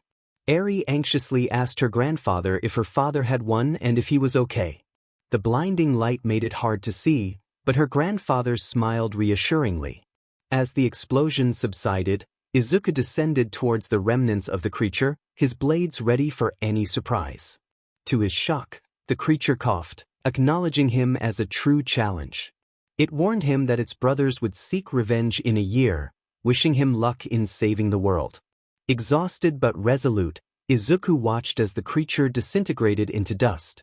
He understood that he needed to grow stronger for the challenges ahead. Turning his attention back to the plane, he noticed passengers peering out the windows. He flew over, shedding his shining mode once he had fully healed. He knocked on the door, assuring everyone it was safe to exit. As he helped the passengers disembark, he spotted helicopters approaching in the distance. He expressed his longing to retrieve something from the plane before taking his leave, offering a warm smile as he moved towards the landing gear. Inside, he found her, wounded and disoriented, her glasses having fallen off. After the fighting and explosions subsided, a sense of relief washed over her as she heard people exiting the plane. She let out a breath she didn't realize she had been holding. Finally, it was over. But now, how would she manage to escape this situation? As if in response to her thoughts, the landing gear in front of her was suddenly ripped open. Panic surged through her, and she pressed herself against the wall, only to find a large, muscular man with long blue hair and diamond freckles smiling at her. Fear mixed with an inexplicable attraction to that smile, causing her glasses to slip from her face as tears began to fall. She stammered, unsure of who he was. He smiled warmly at her, noting her distress. As he stepped forward slowly, he introduced himself as Izuku, a friend. She attempted to respond, but he could see the exhaustion etched on her face and the wounds that marred her body.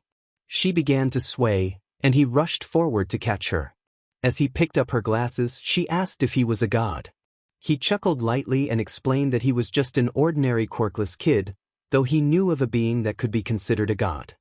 He lifted her gently, and she looked at him with confusion, questioning how he could be quirkless after witnessing his strength in battle. He smiled and asked for her name. After a brief pause, she introduced herself as Melissa Shield. Izuku froze, realizing that the girl in his arms was the daughter of 𝐒𝐮𝐬𝐴's former sidekick, David Shield, who he believed had died. She shook her head, revealing that David had imprisoned her and lied about her fate upon discovering she was quirkless. Izuku felt a surge of anger toward David Shield for what he had done. He offered to take her somewhere safe to heal her wounds, and she nodded in agreement. Activating his communicator, he heard 𝐻𝐻𝐿𝐲's voice, stating he would transport them to a different room on his ship for her care. As Melissa hugged him and thanked him, she kissed his cheek just as a brilliant white light enveloped them, transporting them to 𝐻𝐻𝐿𝐲's vessel. As the light faded, Izuku found himself in a medical room filled with several beds. He gently set Melissa down on one of them, placing her glasses on the stand beside her. Still blushing from her kiss, he composed himself and explained that he had the ability to heal her and remove any scars. He mentioned that his mother, a nurse on the ship, would check her injuries before they began the healing process. He reassured her that he only needed to place his hands on her skin, and thankfully he wouldn't need to touch all of it, as he sensed she wouldn't want that. Both of them were blushing when he received a message from his mother, confirming she was on her way to assess Melissa's injuries. While waiting, Melissa asked why 𝐻𝐻𝐿𝐲 referred to him as human Izuku. He took a moment to gather his thoughts before explaining that he had been in a villain attack a few days prior. He had been much smaller, truly quirkless, and had scars covering most of his body. He recounted how he had tried to rescue his main bully, who had tormented him with his explosive quirk, and how he had ultimately failed and died. He paused, allowing her to absorb the information before continuing. An ancient godly being named 𝐻𝐻𝐿𝐲 had been watching Earth at that moment and decided to reverse time to before his death. They spoke, and when 𝐻𝐻𝐿𝐲 questioned why he would risk his life for someone so cruel, Izuku had simply smiled and expressed his longing to be a hero who saves everyone. 𝐻𝐻𝐿𝐲 had smiled at his determination and asked if he would use newfound powers to save others. Izuku had agreed, and thus, he became the first human to receive powers from this entity, which is why 𝐻𝐻𝐿𝐲 referred to him as human. Melissa listened in awe, her jaw dropping as she processed the information. She stammered, trying to comprehend that an alien god had made him incredibly powerful. Izuku chuckled, acknowledging that it did sound strange when put that way. Just as Melissa was beginning to wrap her head around the situation, his mother and Eri entered the room. Eri rushed into the room, tears streaming down her face as she called out for her father. She leaped into his arms, still clad in her armor. He reassured her, saying he was okay and that she had nothing to worry about. Melissa, witnessing the scene, looked bewildered. He explained that he had rescued Eri from a powerful villain named Overhaul and had decided to adopt her since she had no family. He then introduced his mother, 𝐾𝐮𝐭𝐡𝐨𝐫, to Melissa. Still trying to process everything, Melissa asked if she was really alive. He chuckled, confirming her existence, and introduced Melissa as the girl he had come to rescue. Eri, with her teary eyes, remarked that Melissa was almost as pretty as her mother, 𝐻𝐿𝐴. Realizing he had forgotten to mention 𝐻𝐿𝐴, he felt a wave of embarrassment and decided it was best to leave the room for a moment. As he hurried out, he could hear his mother laughing. Outside, he turned to Eri, thanking her for her support. Eri looked sad and apologized for making him feel upset. He quickly reassured her that it was not her fault and that his own words had caused the embarrassment. They both agreed to figure things out together, and Eri's spirits lifted as she praised her father's intelligence. After some time had passed, his mother emerged from the room, looking pale. She explained the extent of Melissa's injuries, noting that it seemed every bone had been broken at some point. She mentioned that Melissa hadn't shared her last name or her quirk, but he could begin healing her now. Eri pouted at the idea of waiting outside, but she eventually nodded in agreement. He handed Eri to his mother and entered the room to start the healing process. Upon entering, he greeted Melissa and asked if she was ready to be healed. She flinched slightly and questioned whether it would hurt, expressing her doubts about how effective the healing would be given her history of injuries. He smiled gently, assuring her that it wouldn't hurt and that his powers could heal any injury, no matter how old. He lifted her chin so she would meet his gaze and reassured her that she would be as good as new, perhaps even prettier than before. Melissa blushed and playfully scolded him for teasing her. He laughed, reminding her that they wouldn't know until after the healing was complete. He placed his left hand on her cheek and held her hand with his right, activating his healing powers. A green glow enveloped them both as he felt the energy working through her body. As the glow began to fade, he informed her that they were finished, but she would need to be examined again to confirm the effectiveness of the healing. He added that she looked much prettier now, which made her blush even deeper. She playfully protested, asking for her glasses and a mirror. He retrieved them and handed them to her, noting how she hesitated to look at him. Once she put on her glasses and gazed into the mirror, she was taken aback by her scarless reflection. Overwhelmed with gratitude, she jumped from the bed and hugged him tightly, tears flowing as she thanked him repeatedly. He held her close, rubbing her back until her sobs subsided. She expressed her disbelief that someone would care for her, feeling like a quirkless outcast. He pulled back to meet her gaze, reassuring her that he understood her pain, having experienced it himself for many years. He emphasized that neither of them was a freak for not having quirks and promised to always stand by her side if she ever needed help. He shared his plans for the future, mentioning that he would be living with his mother and Eri at UA, where he would study and train. He assured her that he would speak to 𝐻𝐿 about her living arrangements until she decided on her own path. He encouraged her to never let negative words bring her down and to always let her appealing smile shine. Melissa, still tearful but now smiling, thanked him and called him her hero. Just then, the door opened and his mother and Eri entered, with Eri somehow having been convinced to take off her armor. Izuku was caught off guard when 𝐻𝐿𝐴 mentioned wanting to meet Ms. Melissa. With a mischievous grin, she teased him about his earlier affection. Both Izuku and Melissa exchanged embarrassed glances, blushing deeply. Izuku called out to his mother, feeling flustered, while Melissa quietly expressed disbelief that anyone would flirt with her. He sighed, patted her head, and helped her up, encouraging her not to keep the alien god waiting. Melissa, still a bit flustered, agreed, and they all made their way to 𝐻𝐿𝐴. Eri, not so quietly, whispered to their mother that she thought Melissa and Papa liked each other, which sent Izuku's mind reeling. He stumbled, feeling overwhelmed, while his mother commented on his reaction, noticing Melissa was equally flustered. Izuku helped her to her feet, trying to lighten the mood with a shaky smile. As they approached the room where 𝐻𝐿𝐴 awaited, Izuku advised Melissa to stay calm, warning her that 𝐻𝐻𝐴's appearance might be surprising.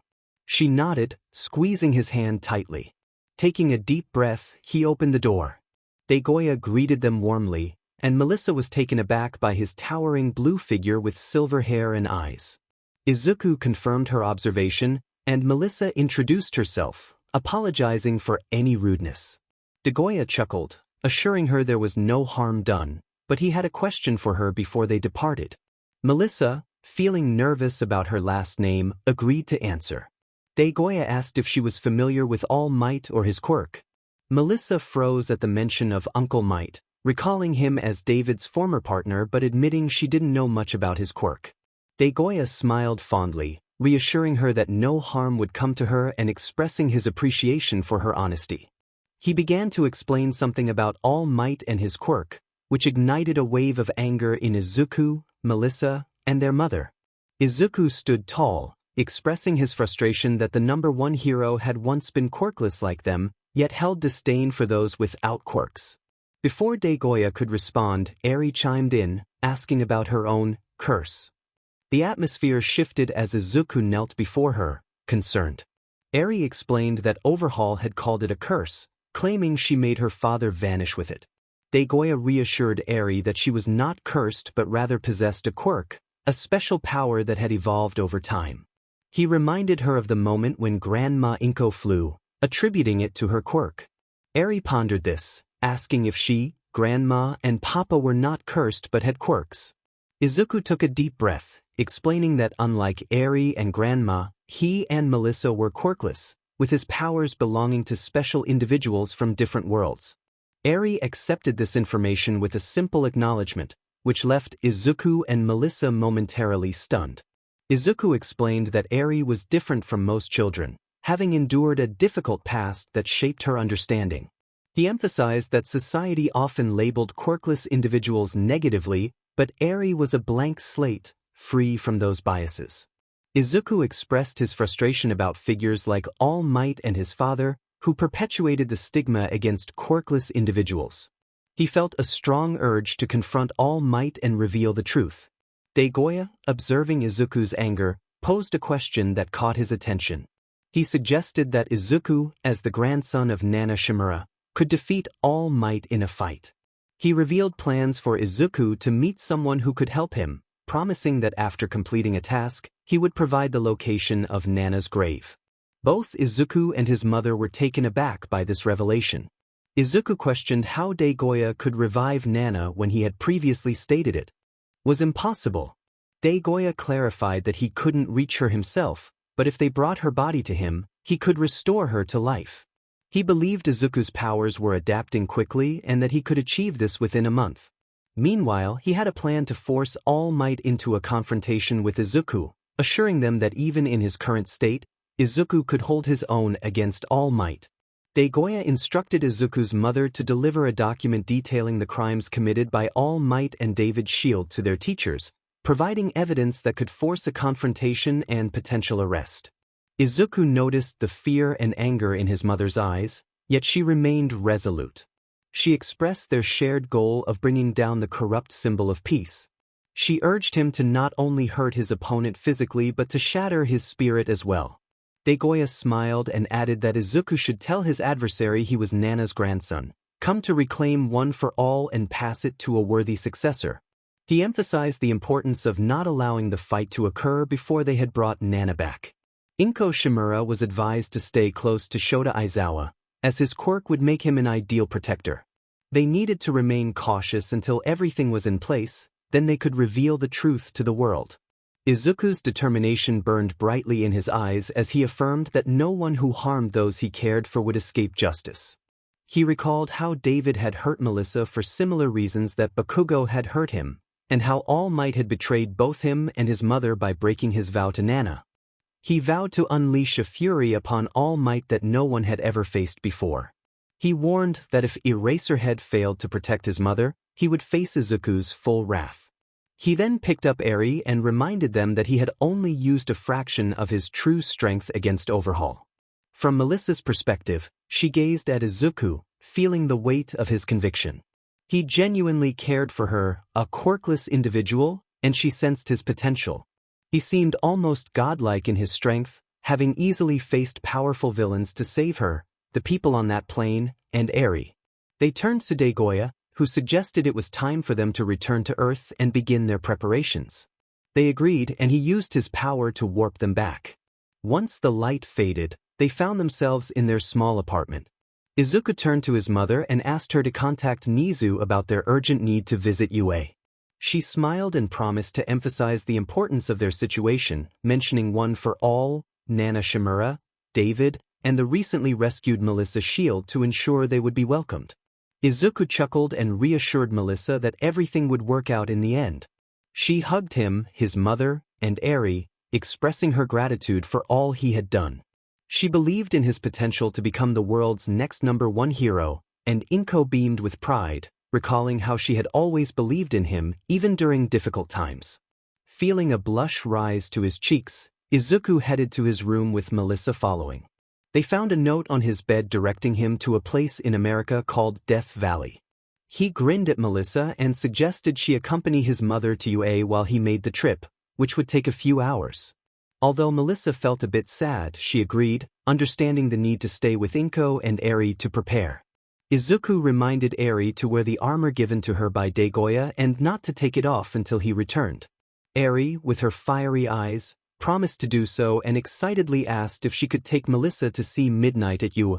Izuku felt a wave of embarrassment as he realized how close he had come to revealing too much. He nervously explained that it was up to midnight and that he would have to fetch someone important. He hoped Melissa wouldn't misunderstand his relationship with Midnight. Melissa, seeming a bit down, agreed to go inform his mother of the plan before heading to Death Valley. As Izuku handed Eri to Melissa and rushed from the room, he found his mother smiling with her arms raised in celebration. He quickly hugged her and explained where he was going, urging her to take Melissa and Eri with her before dashing out of the house, leaving her confused but proud. 𝐴 watched as Izuku, her son known for his blushing demeanor, hurriedly informed her that he was flying to a place called Death Valley and that she should head to 𝐬𝐴 with Melissa and Eri. After he took off, she turned and walked toward his and Eri's room. Upon reaching the door, she found a sad Melissa holding a smiling Eri, realizing that Melissa had just discovered that 𝐻𝐼𝐴 was Midnight. 𝐴 approached Melissa, asking if she was okay.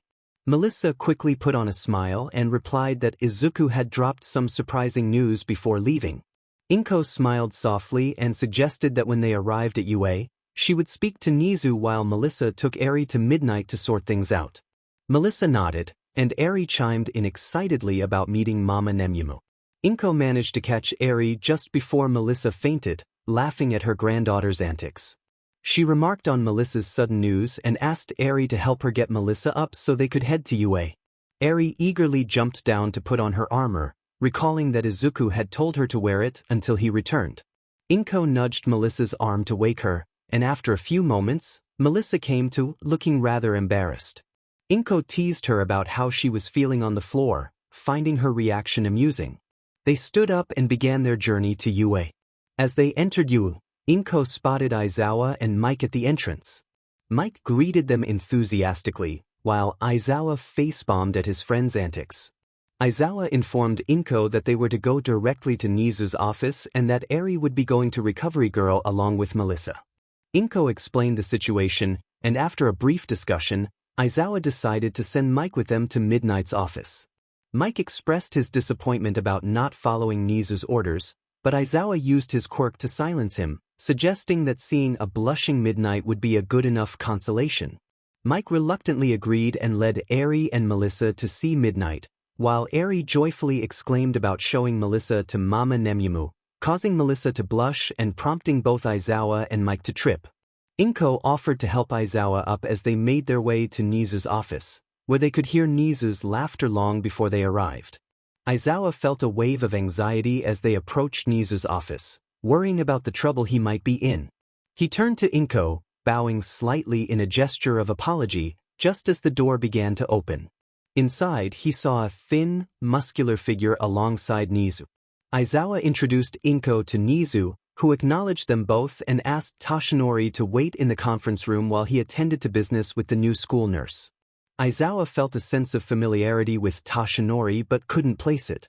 As 𝗧𝗏𝗧𝗟 stared at 𝐴, Aizawa felt protective and glared at him, reminding him that it was rude to stare at women before entering the office and shutting the door behind him. Nizu observed the serious demeanor of 𝐀𝐮𝐭𝐡𝐨𝐫 and the puzzled expression on Eraserhead's face. He noted that Mike was skirting Eri and the blonde girl, Melissa, to Midnight's office, which clarified part of the situation. Nizu then inquired about the purpose of Ms. 𝗬𝗏𝗧𝗏's visit, recalling her phone call that mentioned Nana 𝗬𝗏𝗧, one for all, Might, and the Shields, specifically David and Melissa. He speculated that the girl with her was the previously believed deceased Melissa Shield.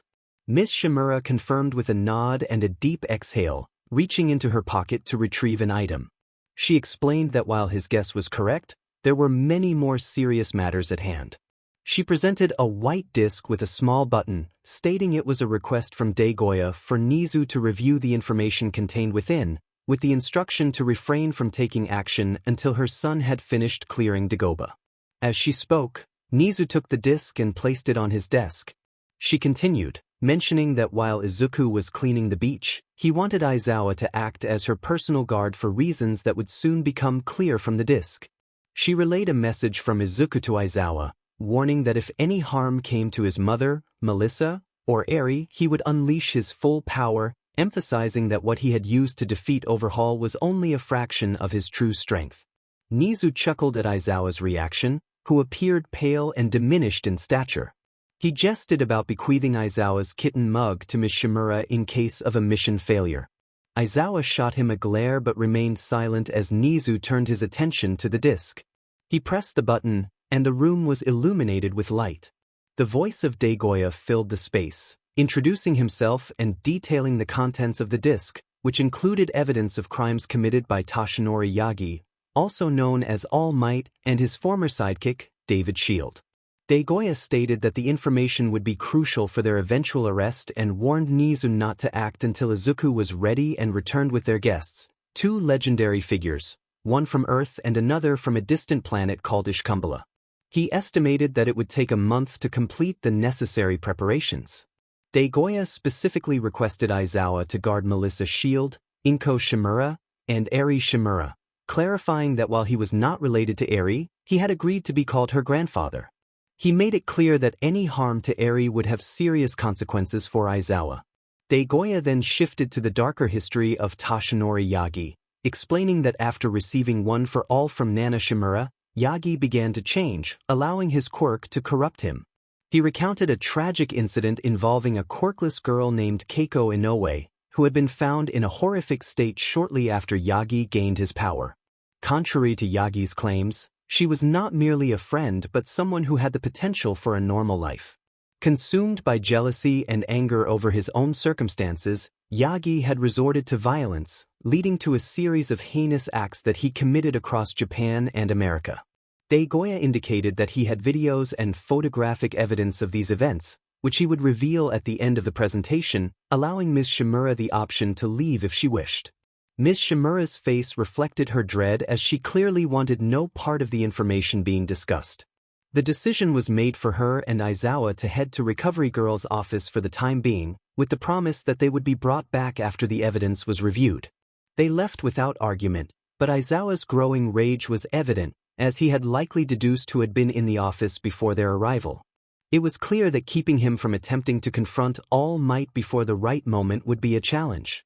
𝗏𝗏𝗏𝗏𝗏 felt a wave of nausea wash over her as she reflected on the first case. It could have easily been Izuku in that situation if circumstances had been different. The thought of her son being a potential victim was unbearable. She considered how Melissa might have faced a similar fate if her father hadn't imprisoned her. 𝗏𝗏𝗏𝗏𝗏 turned to 𝐒𝐮𝐬𝐴, acknowledging their shared anger but urging him to fulfill Degu's request. They needed to leave the resolution to Izuku, who was already stronger than All Might and, according to Deku, could defeat him in a fight. The plan they had devised was flawless. They would expose All Might to the public and orchestrate a confrontation between the two. The involvement of two legendary heroes was crucial, and one of them was someone All Might knew well. 𝗏𝗏𝗏𝗏𝗏 was confident that when that person arrived, All Might would be left in a vulnerable state on global television. They intended to turn this symbol of hypocrisy into a sacrificial figure, transferring his quirk to a rightful heir who would honor the legacy of the seven who had carried one for all. 𝗏𝗏𝗏𝗏𝗏 made a heartfelt request for 𝐒𝐮𝐬𝐴 to seek out a retired hero named 𝗀𝗏𝗏𝗏𝗏𝗏. He had been her mother's teammate long ago, but they had lost touch over the years. 𝗀𝗏𝗏𝗏𝗏𝗏 could help ensure their safety. 𝗏𝗏𝗏𝗏𝗏𝗏 pleaded with 𝐒𝐮𝐬𝐴, expressing her need for him to be present when the grandson of Nana 𝗏𝗏𝗏𝗏𝗏𝗏 reclaimed the honor that All Might had taken from one for all. As tears fell, she was surprised when 𝐒𝐮𝐬𝐴 wrapped her in a comforting hug. He assured her that he would fulfill her request, even though he didn't know 𝗀𝗏𝗏𝗏𝗏𝗏 personally. His determination was evident, and 𝗏𝗏𝗏𝗏𝗏𝗏 felt a sense of trust in him. She cried into his shoulder until her tears subsided, realizing they had been embracing in the hallway for some time. 𝗏𝗏𝗏𝗏𝗏 finally broke the silence, suggesting they should head to Recovery Girl's office. 𝗏𝗏𝗏𝗏𝗏𝗏, momentarily startled, adjusted his scarf and agreed. They quickly made their way toward the infirmary. The journey to Death Valley in America unfolded differently than expected. As the traveler approached the designated spot on the map, an unexpected sight emerged: a massive pile of unconscious villains, with a giant seated atop them, wielding the very swords the traveler sought.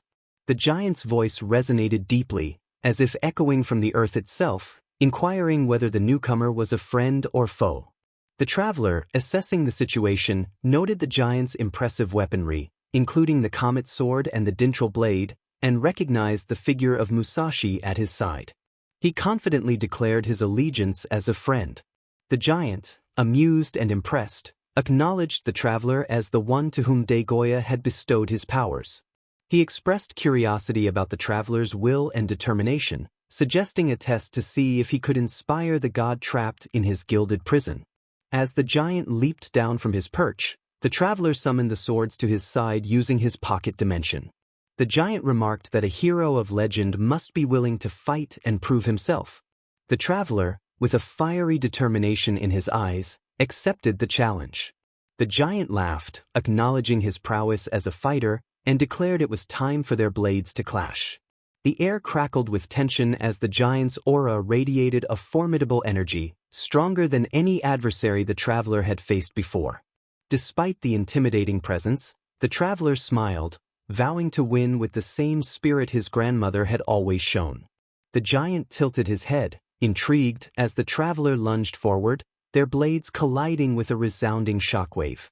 The giant grunted, impressed by the traveler's strength, but reminded him that true heroism required more than mere power.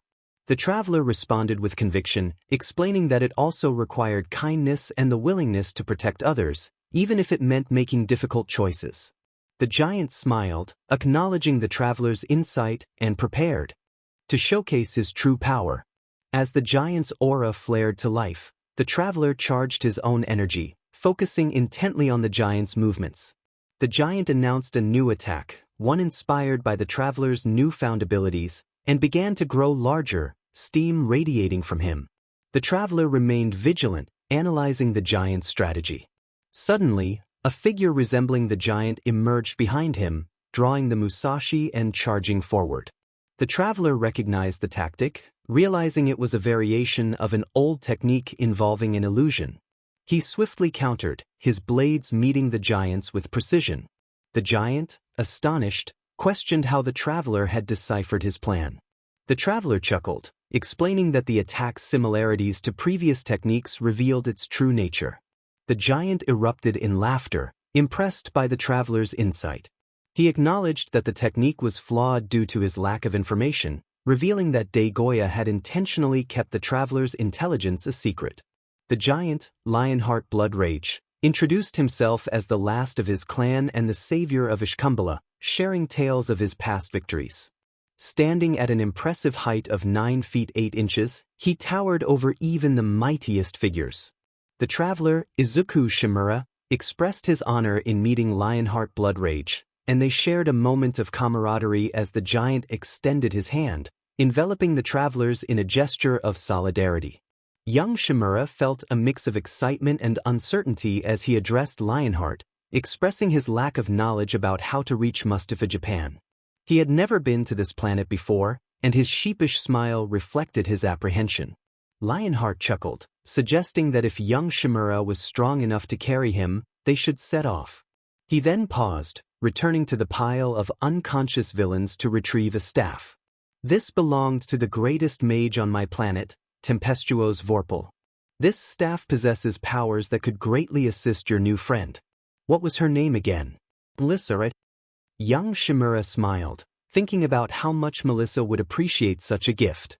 Lionheart continued, offering to provide a book he had written about the mage, equipped with an auto-translate spell for all known Earth languages. He believed that even without powers, Melissa could benefit from training to defend herself. Lionheart recalled how he had once seen the mage strike a solid cube of dietryl metal without leaving a mark on the staff, a memory that sent a shiver down his spine. Okay, Lionheart, I guess we should head out now. I could carry you, but I have my own pocket dimension where I can store these items, and you can hop inside to make the journey easier, 𝐻𝐿𝐼𝐻 suggested. Lionheart laughed heartily, agreeing that if it meant a faster trip with no risk to himself, he was all for it. 𝐻𝐿𝐼𝐻 pouted slightly at being called little, but Lionheart reassured him that it was all in good fun. As 𝐻𝐿𝐼𝐻 opened his pocket dimension to place the book and staff inside, Lionheart stepped in, asking if there was air inside. Young 𝗧𝗟𝗧 couldn't help but laugh, teasing him about asking that only now. He closed the pocket dimension, feeling a hint of mischief as he prepared to head to UA. Taking to the sky, he activated shining mode, propelling himself forward with sonic booms echoing behind him. Meanwhile, on the roof of UA, a student enjoyed a free PRD, their thoughts drifting to recent news events. They recalled the story of a small green-haired boy who had transformed into a towering blue-haired figure in an instant, rescuing a child from a sludge villain. This same boy had claimed to be quirkless, yet he had effortlessly defeated the villain with a single punch. Just the night before, he had faced multiple villains, including an S-ranked one that had merged with two others to become a massive creature, all to save a 5-year-old girl. The news had reported that he had even rescued a plane full of people from a giant monster and 7 fighter jets armed with laser weaponry. The student pondered who this boy was and why he seemed so familiar. Suddenly, the sound of sonic booms caught their attention, and they looked in the direction from which they originated, disbelief washing over them. No. Freaking. Izuku flew faster and faster, reaching the campus in about 30 minutes after taking off. He could have arrived sooner, but he was still getting used to this new level of power. As he descended toward the front doors, he heard a girl's voice calling out to him. A tall girl with long light blue hair was slowly descending, golden energy swirling around her arms and legs. Startled, Izuku jumped back, trying to comprehend the situation when the energy surrounding her suddenly dissipated, and she began to fall. Reacting quickly, he jumped up to catch her before they both landed safely in the courtyard. Relieved, he asked if she was okay as she slowly opened her eyes.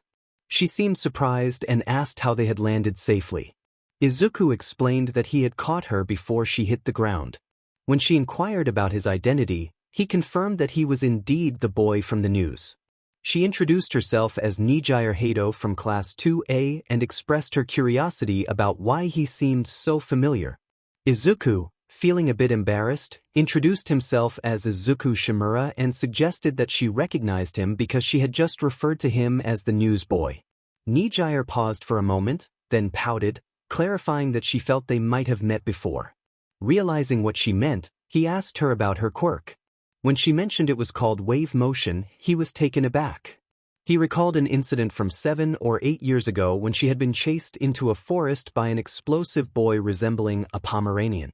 Her eyes widened in recognition, and she asked how he knew about it. Izuku smiled, recalling how he had intervened to help her escape. He described how he had pushed the explosive boy away, urging her to run while he took the beating himself. 𝐀𝐮𝐭𝐡𝐨𝐫 remembered how he had comforted her afterward, asking if she was okay and why he had helped her. She beamed as she recounted his words, which had inspired her to become a hero.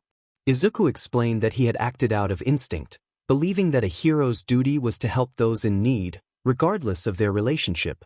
𝐀𝐮𝐭𝐡𝐨𝐫 expressed her gratitude, revealing that the incident had motivated her to join UA. She was surprised to learn that he was quirkless and wished she could have helped him. Izuku appreciated her sentiment, assuring her that he had helped her simply because she needed it. He encouraged her to continue pursuing her dreams, noting that many quirkless individuals struggled to reach adulthood. She smiled and insisted on calling him Zuku, suggesting they were friends now. Izuku playfully agreed, bowing dramatically, which made her blush and squeal in delight. She teased him about growing up to be charming and handsome, declaring that they would have lunch together every day once he joined UA. As a bell rang in the distance, Izuku reminded her that she had class to attend. 𝐀𝐮𝐭𝐡𝐨𝐫 laughed and asked to see his phone. Confused but eager to avoid making her late, he unlocked it and handed it to her. In a flash, she typed something and returned the phone, surprising him with a hug. He hugged her back, still puzzled, and when they released each other, she waved goodbye as she ran off. Checking his phone, Izuku discovered that she had added her number to his contacts. His mind raced as he processed the situation, feeling a mix of excitement and disbelief. He couldn't believe he had gotten a girl's number. Remembering that he was supposed to meet his mom, Melissa, and Eri, he hurried inside, making his way to Recovery Girl's office. I entered the office and froze, suddenly recalling the one thing I had been dreading. Standing there were not just Recovery Girl, Mom, Melissa, Eri and 𝐼𝐮𝐬𝐴, but also Midnight, both she and Melissa blushing intensely, looking like they were on the verge of panic. Feeling overwhelmed, I slumped down as Eri noticed me and exclaimed with joy that I was back. She ran and jumped into my arms, catching me off guard. I managed to catch her, chuckling at her enthusiasm. Her smile was infectious, and I couldn't help but smile back. Eri excitedly shared that Melissa had met Midnight, and I felt a wave of embarrassment wash over me. I approached them, greeting everyone and explaining that I had just returned from America. I regretted not having time to bring back gifts for everyone, especially Eri, but I reassured her that I had brought a guest along, and I would introduce him once we got home. Eri pouted at the mention of no gifts but quickly looked me in the eye, saying it was okay and that there would always be next time. I laughed nervously, realizing I had unintentionally gotten myself into another awkward situation. My mom laughed too, clearly aware of my thoughts. She teased me about my tendency to cause chaos while trying to be funny, asking if I hadn't learned my lesson that morning. I jokingly wished for a distraction, pleading with the universe for something to interrupt the teasing. My mom, still amused, asked if I was ready to head back home. I nodded, grateful that my mouth was no longer trusted to speak wisely. As we made our way to the entrance, I noticed Eri handing my phone to Midnight. Before I could panic about that, my mom asked if everything had gone well in Death Valley. I confirmed that it had, mentioning that I had a special gift for Melissa from Lionheart, who had been instructed to bring it along for her. Melissa perked up, curious about the gift, and I teased her about having to be patient until we got home. Eri chimed in, encouraging Melissa to wait, and I reassured her that good things come to those who wait.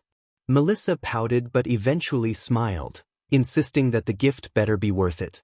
I laughed, assuring her that it would be something significant, hinting that it would empower her in ways she hadn't expected. We shared a light-hearted moment as Midnight returned my phone to Eri, who smiled at me and remarked that it was a good thing, echoing my sentiment about waiting for good things. I felt a blush creeping up as I nodded, still wary of speaking too much. Mom playfully pushed me out the door, bidding farewell to 𝐼𝐮𝐬𝐴 and Nemuri. As Melissa brought up the rear, we began our journey back to the little apartment we called home, which would soon accommodate 5 instead of just 2. Fortunately, we would be moving to UA in a few days. After talking with Midnight and learning about why Eri called her Mama Nemyamu, I gained a clearer understanding of the situation. Midnight, when not in her character, acted quite differently, almost like a shy teenager despite her bold persona. She shared how she met Izuku and the circumstances surrounding Eri, helping me see why she was so taken with him. He was not only incredibly powerful but also kind and honest, with a strong conviction to save everyone he could. He resembled a knight from a romance story, and I couldn't help but wonder how things would unfold. I thought I was the only one who liked him, but now I felt a pang of insecurity. How could a quirkless girl like me, who had endured years of imprisonment and torment, ever hope to compete with someone like her? Why couldn't the thoughts stop swirling in her mind? Sighing, she realized they were almost at Aiza's home, where they would finally meet the legendary alien. Curiosity bubbled within her about the supposed gift he would bring. Eri's excited squeal jolted her from her thoughts as she exclaimed that they were home. Blushing, she responded, feeling a bit flustered. She turned to Izu, eager to shift the topic. She asked when they would meet the alien, noticing Izu's bright smile falter for a moment as they stepped inside. Suddenly, he exclaimed that he had forgotten something important and opened a pocket dimension. To her astonishment, a giant tumbled out, landing flat on his face. He was nearly 10 feet tall, with muscles that could rival even the strongest heroes. As he stood up, towering over them, he humorously complained about the surprise. Eri, feeling apprehensive, clung tightly to Izu, her eyes wide with concern. She wondered if the giant would hurt her. Izu reassured her, though his tone was uncertain, suggesting that the giant was nice despite his imposing size. The giant, with a gentle demeanor, extended a hand to Eri, promising not to harm anyone. He revealed a strange doll nestled in his massive palm, explaining that it was a special gift for her. Eri's eyes sparkled with excitement as she reached for the doll, which resembled the giant and was equipped with a sword and a book. She thanked him with a radiant smile, and the giant, whom Izuku called Lionheart, affectionately patted her head. Next, he turned to Ms. 𝗏𝐻𝐾𝐿, presenting her with a shimmering green crystal. 𝗏𝐻𝐾𝐿, curious yet cautious, asked about its purpose. Lionheart explained that it was a barrier spell, capable of creating an unbreakable shield for protection. 𝗏𝐻𝐾𝐿's shock quickly turned to gratitude as she clutched the crystal to her chest. Izuku, filled with enthusiasm, opened the pocket dimension again, revealing a large magic staff adorned with a black and blue crystal, along with a book. She expressed her surprise at receiving a staff and a book, feeling a bit disappointed that she hadn't received more power. Lionheart laughed, explaining that the staff was a nearly unbreakable weapon with the potential to unleash immense power. The book contains spells from the greatest magic wielder of his world, offering a range of abilities from attack to healing. He assured her that with dedication, she could master it in 5 months. Her excitement grew as she held the staff and book, thanking Lionheart profusely. He chuckled, asking her to simply call him by his first name, Lionheart, as he felt old being referred to as Mr. Izuku, looking a bit nervous, admitted that he had only shared Lionheart's first name to avoid frightening them. Lionheart found this amusing, laughing heartily. He then revealed that his full name was Lionheart Bloodrage, explaining that his last name was tied to a family spell that increased their power with anger. The atmosphere shifted as they absorbed this information, and 𝗏𝐻𝐾𝐿 timidly asked if that meant he was an angry person. Lionheart's smile turned somber as he reflected on his past. He shared that he had once been consumed by anger due to his family's fate and the struggles of his world. However, through his experiences and the love of his late wife, he had learned to master his anger, ensuring he would never lose control again. Izuku felt a mix of relief and concern as he acknowledged Lionheart's progress in controlling his abilities. They spent the next hour packing and chatting, but as night fell, Lionheart posed a question that made Izuku uneasy. He asked about the sleeping arrangements, noting the limited space with only 2 beds and 1 couch. Izuku's face paled, while Melissa blushed slightly at the mention. Lionheart's inquiry prompted Izuku to think aloud, mentioning that Eri only slept soundly when she was close to him. He hesitated, unsure of where Lionheart and Melissa would rest. With a playful smirk, he suggested that Lionheart take the pocket dimension while he claimed the couch, allowing Melissa to have his bed. Lionheart laughed and countered, insisting he would take the couch so Izuku and his girlfriend could have the bed. Both Izuku and Melissa turned crimson, while his mother wore a mischievous grin. Before they could respond, Eri, in her innocent excitement, exclaimed that she wanted to sleep with them, causing Lionheart and Izuku's mother to burst into laughter. Izuku and Melissa found themselves flustered, unable to form coherent responses. His mother, with a teasing glint in her eye, declared that the arrangement was settled, but she playfully requested that they keep things appropriate while Eri was present. Izuku's panic escalated as he protested, while Melissa stammered, struggling to express her thoughts. Eventually, she managed to say she only wanted to spend time with Eri. Izuku froze as Eri dashed over to Melissa, who was blushing fiercely. Overwhelmed, Izuku fell back in shock, questioning what had just happened. His mother laughed, assuring him that everything would be fine and that they would make do with the limited space until they moved to UA. With a resigned sigh, Izuku agreed, asking his mother to refrain from teasing them further. Lionheart, still grinning, wiped tears from his eyes and joked about keeping things discreet. Izuku shot him a glare, warning him to be quiet or risk being sent back to the pocket dimension, this time with added consequences. Lionheart paled slightly at the thought, quickly deciding to retreat to the couch for the night.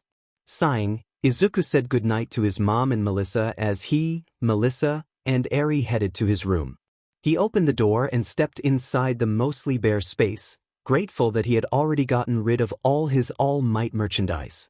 Melissa slowly entered, while Eri hopped down to run to the dresser, grabbing one of Izuku's hoodies to hand to Melissa. Eri smiled as she said that Melissa should wear it for bed and touched the symbol to remove her own armor. Melissa accepted the hoodie, a bit hesitant, and asked if it was okay. Izuku turned to her with a reassuring smile, explaining that it was just sleeping in the same bed. He acknowledged Melissa's beauty but assured her that nothing inappropriate would happen, especially with 𝐮𝐬𝐵 there to protect them. 𝐮𝐵, looking adorably serious, promised to protect Mama Melissa. 𝐮𝐵 then grabbed Melissa's hand and led her to the bathroom, giggling as she asked for help brushing her teeth. Izuku laughed but soon felt a wave of panic wash over him as he realized he had never shared a bed with a girl before. He thought to himself that it would be fine since 𝐮𝐵 would be there and they would only sleep. Just as he took off his shirt, he heard the door open. Melissa squealed in surprise, realizing she had walked in on him without a shirt, and quickly shut the door. Izuku wondered why she was so flustered until he looked down and remembered how much his body had changed. He walked to the door and opened it, checking on Melissa. She was still flustered and admitted that she hadn't expected to see him without a shirt. Izuku apologized, explaining that he usually slept without one but could put one on if it made her more comfortable. Melissa shook her head, insisting it was fine and that she didn't want to make it harder for him to sleep. Once inside the room, she had changed into the hoodie, and Izuku smiled, relieved that she was okay with it. 𝐮𝐵 jumped onto the bed, patting the space beside her and urging Melissa to join them. Izuku crawled in, settling against the wall as 𝐮𝐵 cuddled up next to him. Melissa sat down, took off her glasses, and placed them on the desk.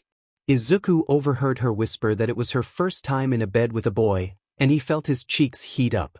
When Melissa realized she had spoken aloud, she panicked, covering her face with her hands.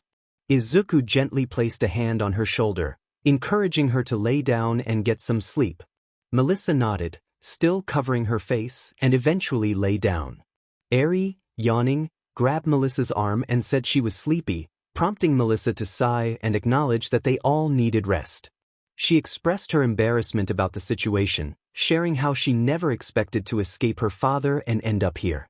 Izuku smiled kindly, brushing her hair from her eyes and assuring her that as long as she, 𝐮𝐵, and his mom were safe, everything would be fine. With flushed cheeks, Melissa nodded and rested her head on the pillow, teasing Izuku to keep his hands where she could see them. He blushed at the thought and pulled his hand back in surrender, joking that she shouldn't feel him up either. She thanked him for everything he had done for her, saving her, healing her scars, and giving her a home. Tears formed in her eyes as she expressed how lost she had felt for so long, locked away and tortured. Meeting him made her feel like a normal girl for the first time in her life.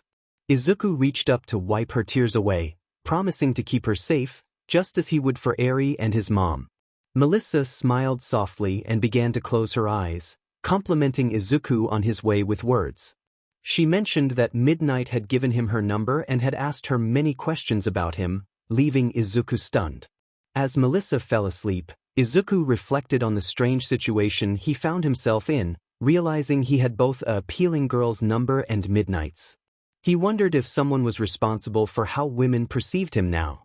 Suddenly he received a mental message, teasing him about his heroic heart and intelligence.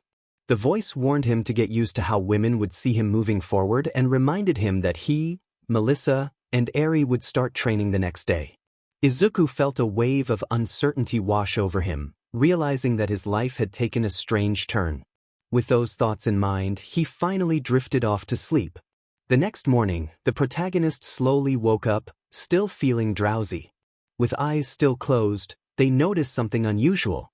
𝐮𝐵's familiar weight was absent, replaced by something soft resting on their chest. Curiosity prompted them to reach up with one hand, but instead of finding 𝐮𝐵, they encountered a much larger body. Opening their eyes, they were met with a sea of yellow. They gently moved the soft object to see Melissa peacefully asleep on their chest, drooling lightly on their shoulder. Suddenly, a strange clicking sound broke the silence. The protagonist turned to see their mother standing at the door, holding 𝐮𝐵 in one hand and smiling widely as she snapped pictures. A wave of embarrassment washed over them, and they felt frozen in place, unsure of how to react. Their mother giggled softly and whispered that she would get 𝐮𝐵 dressed and take her to find more clothes. She instructed them to get dressed and head to WhatIf, as Lionheart was already there. The protagonist nodded, unable to find their voice, as laughter echoed from both their mother and 𝐮𝐵. As they tried to think of a way out of this awkward situation, they felt Melissa stir beside them. They remained as still as possible, but panic set in as they realized the implications of the moment. They silently pleaded for their body to cooperate and not betray them at such an inopportune time. Just then, Melissa began to wake, and alarm bells rang in the protagonist's mind. They worried she might think they had ill intentions. Melissa sat up, her eyes widening as she noticed the situation. The protagonist's heart raced as they tried to formulate a logical response. Melissa's face flushed crimson as she began to comprehend what had happened. The protagonist, flustered, quickly apologized, assuring her it was unintentional. Both of them were caught in a moment of panic, unsure of how to navigate the unexpected turn of events. I sighed, feeling a mix of embarrassment and confusion. It was an awkward situation, and I quickly apologized, explaining that it had just happened unexpectedly. She blushed but shook her head, indicating it was okay. I noticed her gaze lingering on me, and I felt a rush of panic as I tried to understand what was happening. She hesitated, searching for the right words. I could see her uncertainty, and it made me anxious. When she asked if it hurt to feel this way, I nodded slightly, feeling the tension in the air. I swallowed hard, trying to keep my composure, but her next question caught me off guard. She looked me in the eye, her cheeks flushed, and asked if I would like her assistance. My mind raced, struggling to process her words. I stuttered, trying to find a response, but the situation felt overwhelming. As she reached out, I felt a shiver run through me, and I was left speechless, caught in the moment. The atmosphere was charged with unspoken feelings, and I knew we were both navigating unfamiliar territory. Izuku felt a rush of panic as he processed Melissa's words. She offered to help him, acknowledging that she had caused his discomfort. It was a surprising gesture, and he found himself caught in a whirlwind of thoughts.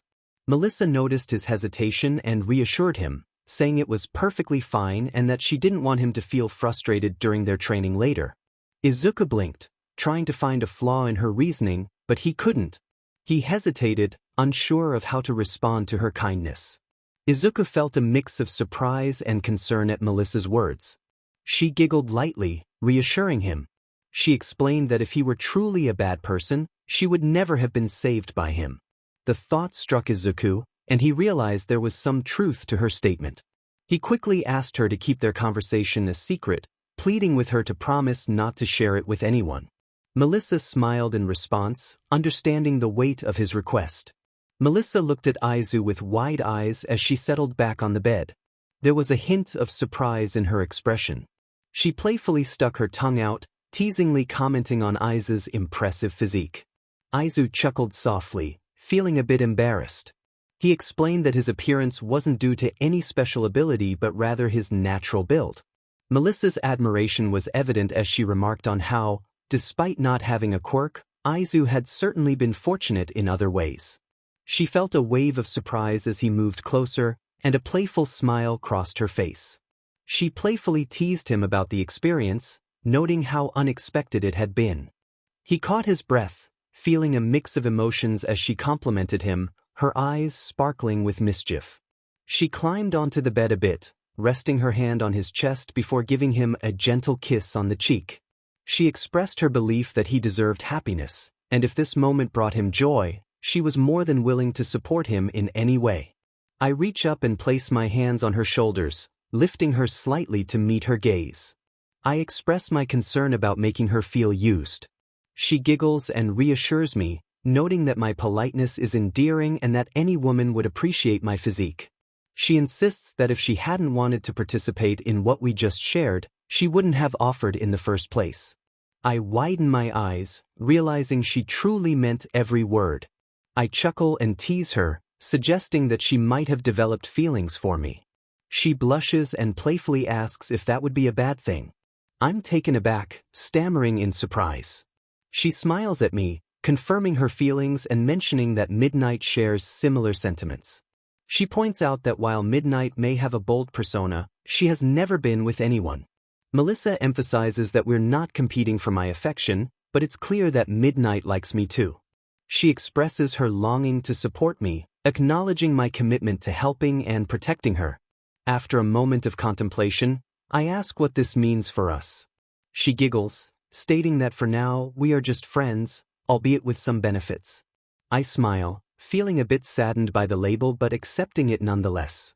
She reminds me that we need to get dressed and head to training, asking if I have any spare training clothes she could wear. I recall that she doesn't have many clothes and we both get up, with her covering herself modestly as I put my breeds back on. I retrieve my training clothes and find a smaller set that I think will fit her. She takes the shirt and shorts, expressing her approval but teasing me about not providing a BR. I joke back, noting that I lack the need for one, especially for someone with her figure. She reassures me that she has underwear and wouldn't want to expose herself to anyone else, even if she's comfortable with me. As we finish changing, Melissa mentions that her shirt is too tight due to her chest. I suggest we stop by a clothing store on our way so she can pick up some new items, especially since we'll be moving to UA soon. She considers it and asks if she should wear a hoodie to the store. I ask if she has a better idea, and she decides to put the hoodie back on before we head out. About 45 minutes later, we arrive at Dagobah Beach after gathering everything Melissa needed. She is engrossed in her spell book while Lionheart and I devise a training plan for me to control my strength. Lionheart asks Melissa if she would like to learn how to use the staff in combat and help clear some debris to build her strength. After some thought, she agrees, and they move to a more secluded part of the beach while I start working on the trash near the entrance. An hour later, I've made significant progress and am learning to manage my strength effectively. After another hour, Melissa and Lionheart return, with her breathing heavily. She collapses on her knees, claiming that Lionheart is trying to push her too hard. Lionheart laughs, assuring her that if he wanted to harm her, she wouldn't be standing. I smile, appreciating their efforts and the progress I've made in controlling my strength. I take off my shirt to wipe off the sweat and hand Melissa a water bottle. She eagerly drinks from it, as if she hasn't had water in days. I suggest we head back, and she asks if she can enter the pocket dimension again to avoid the strange looks from others. I laugh and open the dimension for her, and she hops in, waving goodbye before I close it. I reach down to help Mel up. She thanked Izu, expressing her exhaustion. She mentioned her legs were tired and asked if he could help her get home. Izu laughed and suggested a piggyback ride. Mel hopped on, her bag containing the items they had gathered, along with her book and staff. She playfully urged him to hurry home so they could shower, teasing that he was sweaty. Izu responded that she was sweaty too and warned her not to act like it was just him, or he would drop her. Mel giggled and replied that he could have kept that to himself, adding that he would have to bathe her personally for that comment. Izu froze in surprise, and Mel cackled at his reaction. As he resumed walking, he teased her about her playful nature. She leaned closer to his ear and suggested that they could bathe each other once they moved to UA if he wanted to. Izu turned beet red and nodded, agreeing to the deal, while Mel leaned back, excited about their future. Inko felt relieved that Aizawa had arrived at the house early. He had guard duty while she and Eri picked up a few outfits and personal items for her. They chatted as Aizawa was more talkative than usual. Little Eri wore her armor just in case, while Inko carried her crystal and other gifts from Lionheart and Dagoya in her purse for precaution. They didn't expect trouble, but as the saying goes, trouble often comes when least expected.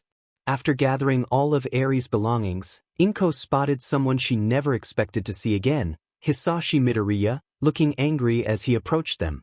He yelled at Inko, demanding to know where their son was. Aizawa stepped in front of her, warning Hisashi to apologize to Inko and Eri before leaving. Hisashi snarled back, dismissing Aizawa and insisting he needed to talk to Inko about their child. Aizawa sighed and instructed Inko to activate the crystal to summon one of the protectors for Eri. Without hesitation, Inko activated a sizable barrier while holding a teary-eyed Eri and handing her protection dolls. Eri asked who the scary man was and why he was yelling. Inko sighed and explained that Hisashi was Izuku's real father and that he was a bad man. She hoped Aizawa would teach him a lesson. Aizawa threw his scarf around Hisashi and used his quirk, warning him that he would not allow him to speak to Inko that way, especially with Eri present.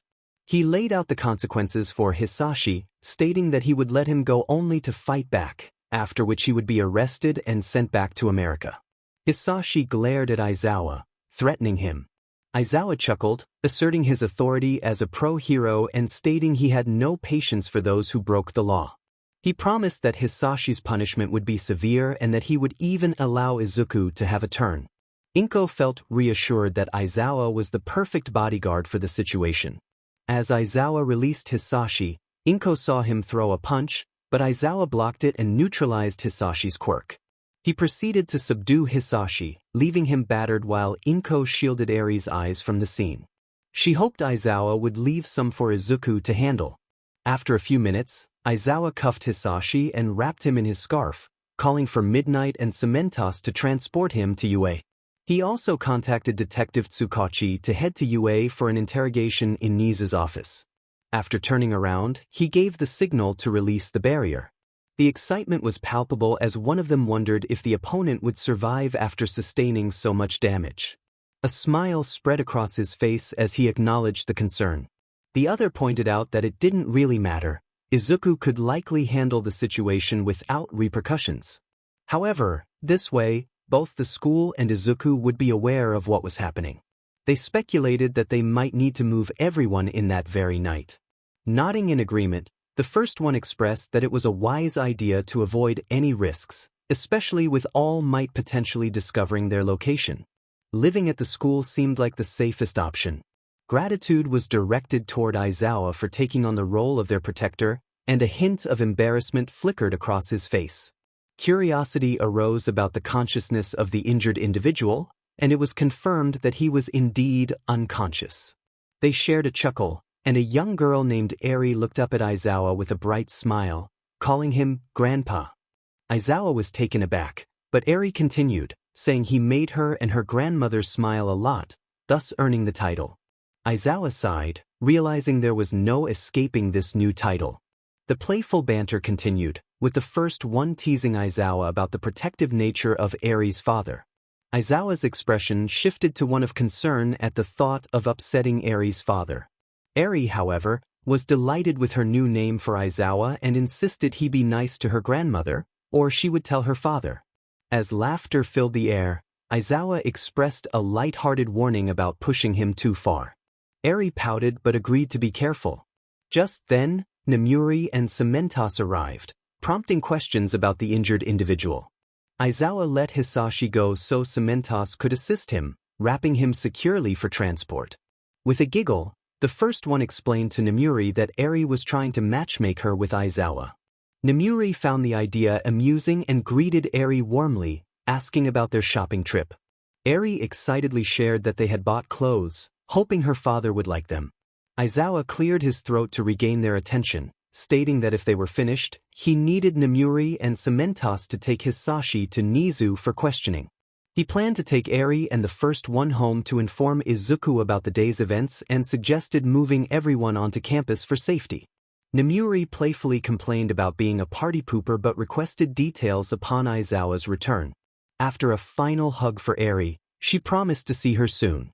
With that, they waved goodbye as Nemuri and 𝐶𝐮𝐬𝐴 drove off. Turning to Aizawa, the first one asked if the kind Grandpa Zawa would walk them home. Aizawa sighed, realizing the nickname would stick. With a giggle, she encouraged him to lead the way. They arrived at the apartment quickly, just as Izuku appeared, giving Melissa a piggyback ride, both looking a bit disheveled. Jokingly, the first one commented on the situation, causing Izuku to blush and insist they had only been training. After a moment of laughter, the first one shifted the conversation to a more serious note, revealing that Izuku's father had found her at the mall. Izuku's demeanor changed as he narrowed his eyes, confirming that Aizawa had handled the situation well. Aizawa suggested moving their families onto campus for better protection, which Izuku agreed would be a good idea. He mentioned that they didn't have much left to pack and could easily transport their belongings. Izuku planned to box everything up and use a pocket dimension for easy transport, while he would fly Eri and Melissa to UA after they all took showers.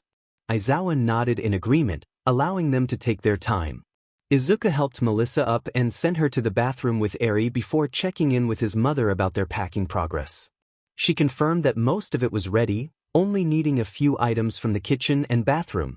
With a wave, she and Aizawa headed out, ready to tackle the next steps in their day. It takes about an hour to reach campus. They head directly to 𝐻𝐻𝐻𝗧𝗏 office, where a cuffed 𝐻𝐵 is sitting. A detective, along with 𝗛𝐵𝐷 and 𝐶𝐮𝐬𝐵, is present. 𝐻𝐻𝐻𝐵 greets Ms. 𝐮𝐻𝐿 with a soft smile, apologizing for the day's events. 𝐮𝐻𝐿 reassures him that it could have been worse, especially with Aizawa's presence. 𝐻𝐻𝐻 explains that after some prodding, 𝐻𝐵 has answered all their questions. Due to 𝐻𝐵's attack, 𝐻𝐻𝐻 arranged for housing that was completed before their arrival. The new place features 5 bedrooms and 3 bathrooms, ensuring that everyone can have their own space. Notably, Lionheart Bloodridge's room is larger, furnished with oversized furniture for comfort. Each room includes a king-sized bed, except for the one designated for 𝐴𝐻𝐵, which is prepared for when she feels safe enough to sleep alone. The rooms are equipped with multiple dressers, desks, televisions, and other electronics. The bathrooms have both showers and bathtubs, and the kitchen is spacious and fully stocked, with a walk-in pantry filled with a variety of foods. 𝐻𝐻𝐻 informs them that once Izuku and the girls arrive, they can all move in that day. 𝐮𝐻𝐿 is taken aback by the generous size of the housing, expressing her gratitude to 𝐻𝐻𝐻, who chuckles and explains that they couldn't do things halfway, especially for the future #1 hero and his family. 𝐮𝐻𝐿 smiles and nods in appreciation. About 30 minutes later, Izuku, Melissa, and 𝐴𝐻𝐵 arrive. Melissa carries 𝐴𝐻𝐵 and walks beside 𝐮𝐻𝐿 as Izuku approaches 𝐻𝐵, his aura flaring to life. He addresses 𝐻𝐵 with a dark, intimidating tone that shakes 𝐻𝐵 from his anger. Izuku reminds 𝐻𝐵 of the consequences of his actions, asserting that a true father would never abandon his family. He lists the qualities of a good father, emphasizing that 𝐻𝐵 failed to embody any of them. 𝐻𝐵 trembles in fear, unable to meet Izuku's gaze. When Izuku presses for an answer, 𝐻𝐵 remains silent, prompting Izuku to reveal that he has become a father himself, pointing to 𝐴𝐻𝐵 as his adopted daughter. He warns 𝐻𝐵 that he possesses enough power to defeat even All Might and that they want nothing to do with him. Izuku's bloodlust radiates as he threatens 𝐻𝐵, making it clear that if he ever comes near his mother and daughter again, the consequences will be dire. 𝐻𝐵 appears to choke under the weight of Izuku's words, visibly shaken. Desperate, 𝐻𝐵 attempts to manipulate Izuku, belittling him and his family. 𝐮𝐻𝐿 sighs, sensing the tension rising, and turns to 𝐻𝐻𝐻, asking if the school has body bags. 𝐻𝐻𝐻 chuckles, sensing the situation won't escalate to that point. Izuku, unfazed by 𝐻𝐵's taunts, challenges him to confront the source of his powers. He calls upon Deku, asking for 𝐻𝐵 to be teleported away. As 𝐻𝐵 disappears, the group shares a smile, relieved that the confrontation has come to an end. Deku used his teleportation ability to bring 𝐻𝐵 Midoriya before him. 𝐻𝐵 looked around in confusion, his face paling as he met Daigoya's gaze. Deku smiled, stating that they needed to have a little chat while making 𝐻𝐵 glow red. After about 10 minutes, 𝐻𝐵 found himself back in his chair, looking as pale as a ghost. He glanced around nervously, stammering that he wanted to go to prison. The others laughed, and Deku teased him about his lost bravado. 𝐻𝐵 trembled even more, apologizing and pleading to be sent anywhere but back to the gigantic blue demon. Deku found amusement in 𝐻𝐵's fear, glancing at Tsukachi, who simply shrugged, indicating they should finish up first. Stepping closer, Deku informed 𝐻𝐵 that they had a bit more time to enjoy together before he was transported to Tartarus. Turning to 𝐻𝐻𝐻, who laughed, Deku asked if that was all, as he was tired and wanted to move his family to the new home 𝐻𝐻𝐻 had built. 𝐻𝐻𝐻 confirmed it was all done and had Midnight take them to their new residence. 2 hours later, after unpacking, Deku felt content and decided to head to the nearest bath. When he knocked, no one answered, so he walked in and found Melissa standing there in just a towel. She smiled, teasing him about wanting to wash her body. As they both removed their towels, they hopped into the bath together. After some time, they washed up and headed to Daigoya's room with 𝐴𝐻𝐵 to talk before Melissa grew tired and went to her room. Deku then turned to 𝐴𝐻𝐵, saying it was just the two of them for the night and that they should get some sleep.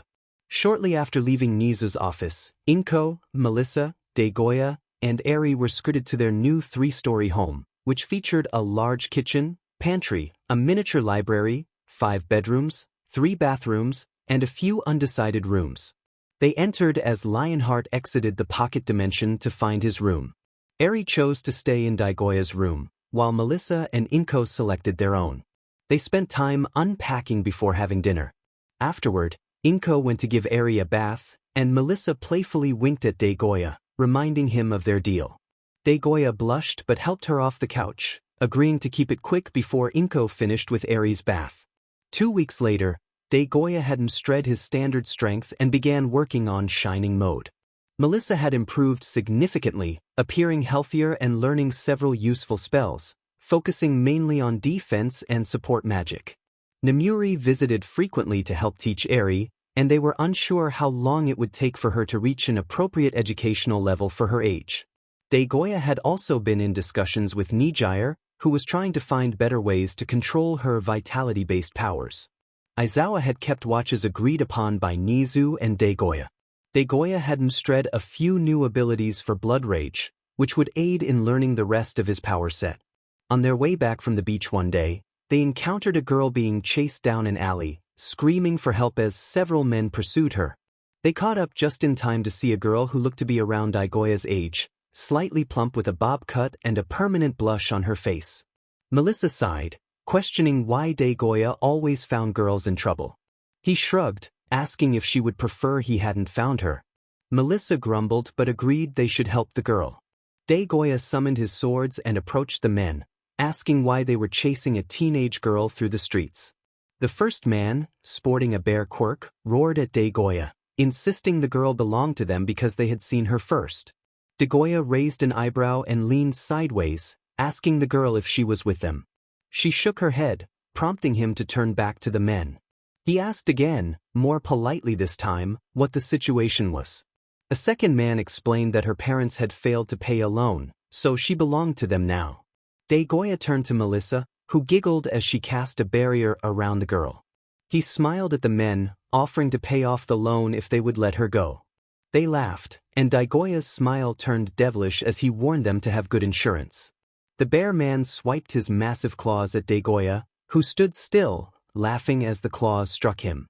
He expressed gratitude for the scratch, asking if the man could reach a specific spot on his back. The men stepped back, surprised as 𝐻𝐻𝐽𝐻 began charging his blades. With a sigh, he slashed horizontally, sending all 4 men crashing into the wall in an instant. Smiling, the protagonist nodded to Melissa as she dropped the barrier, and he sent his swords back to the pocket dimension. The girl fell to her knees, tears streaming down her face. Melissa sighed, acknowledging the situation. She suggested that the protagonist console the girl while she contacted Aizawa and Tsukachi to explain what had happened. The protagonist groaned internally, wondering why it always fell to him to handle these situations. He approached the girl slowly, asking if she was all right. She stammered, expressing her relief at being alive. The protagonist smiled as he knelt in front of her. She looked at him closely, her eyes widening in recognition.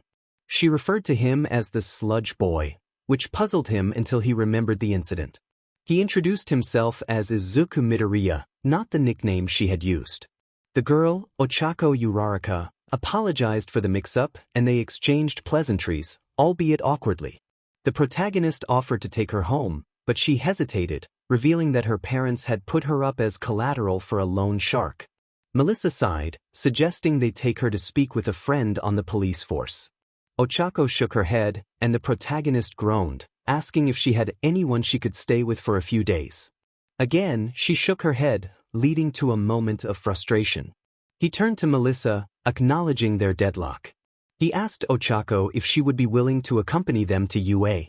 She tilted her head, curious about why they would go there. Melissa grumbled, agreeing but insisting that the protagonist explain the situation to the next person they encountered. As the protagonist sent a text to Tsukachi about Ochako, he felt the weight of judgment in the reply, causing him to blush and grumble at his phone before putting it away. With a sense of urgency, he suggested they leave, and both Ochako and Melissa agreed.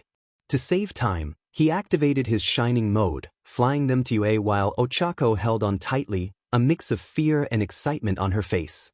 They landed, and Melissa went home, leaving the protagonist standing with a nervous Ochako wrapped around him. He sighed, realizing he would have to take the lead in this situation.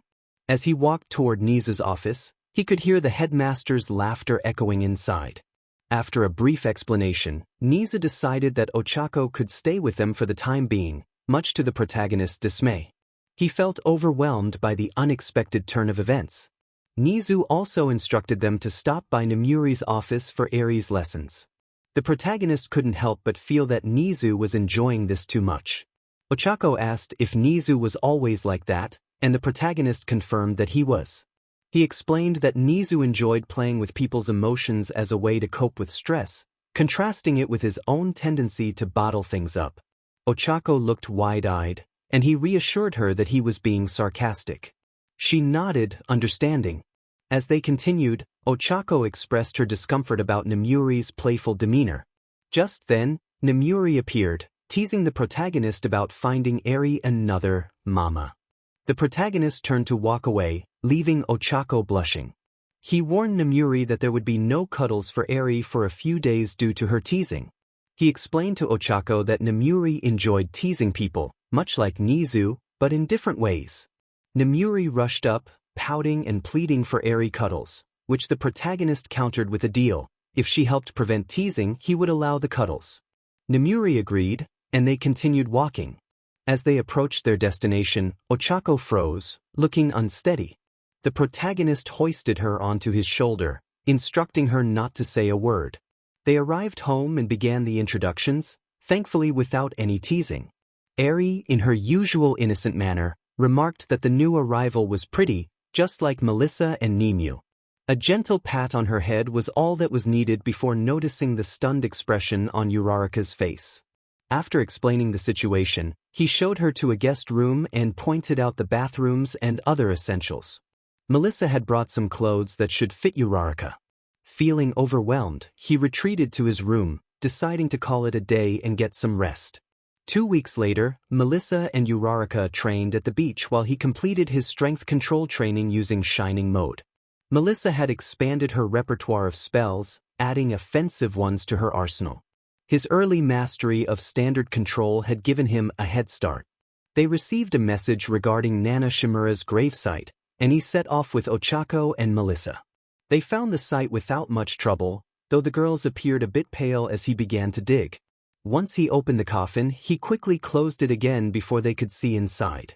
Uraraka asked how bad it was, and he urged her not to ask. He then inquired if Melissa's mom and 𝐬𝐵 were on their way. She nodded, confirming they were coming with Aizawa and Nemuri as guards. He felt relieved, stating that all they needed to do was move the coffin to the beach and contact 𝐻𝐻𝐿 for another warp. Ochako giggled, joking about hoping 𝐻𝐻𝐿 wouldn't make Nemuri faint again. They both exchanged deadpan looks, reminding her that she was the only one who had fainted upon meeting him. She defended herself, claiming she was scared and her brain just shut down. They laughed as they waited for the others to arrive. Melissa then asked if they should take Aizawa with them. He grinned, pointing out that Aizawa had been paler than usual for a week after just seeing 𝐻𝐻𝐿's hologram. They giggled as they spotted Melissa's mom, 𝐬𝐵, Nemuri, and Aizawa approaching. In a moment of curiosity, Aizawa asked to open the coffin. He smiled and encouraged him to go ahead, stepping back to let him see. Everyone else took a few steps back, but Aizawa remained.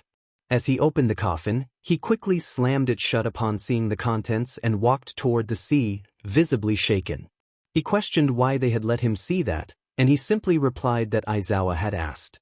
He had thought the nickname Justice Hobo would deter him, but apparently it hadn't worked. They needed to meet 𝐻𝐻𝐿, and Aizawa looked hesitant at the suggestion. He declined, opting to leave it to them instead. They laughed, and then Nemuri posed an interesting question about how long it would take before 𝐬𝐵 called Nana Mama, and asked about her chest pillows. He felt his face heat up, pleading with 𝐬𝐵 not to do either of those things. Nana would be considered a grandmother, and it wasn't polite to talk about such things. He trailed off as the girls blushed, while Aizawa pretended to be focused on the sea. His mom reiterated that they should avoid those topics with 𝐬𝐵 as he contacted 𝐻𝐻𝐿. After warping to 𝐻𝐻𝐿, They spent a few minutes introducing 𝗛𝗎𝗓, who promptly lost consciousness. He remarked that given all the strange things she had witnessed, he hadn't expected her to react like Ochako had. They helped her sit up and waited for her to regain her composure. Once she was awake and settled, 𝗧𝗪𝐴 approached the coffin and placed his hand on it.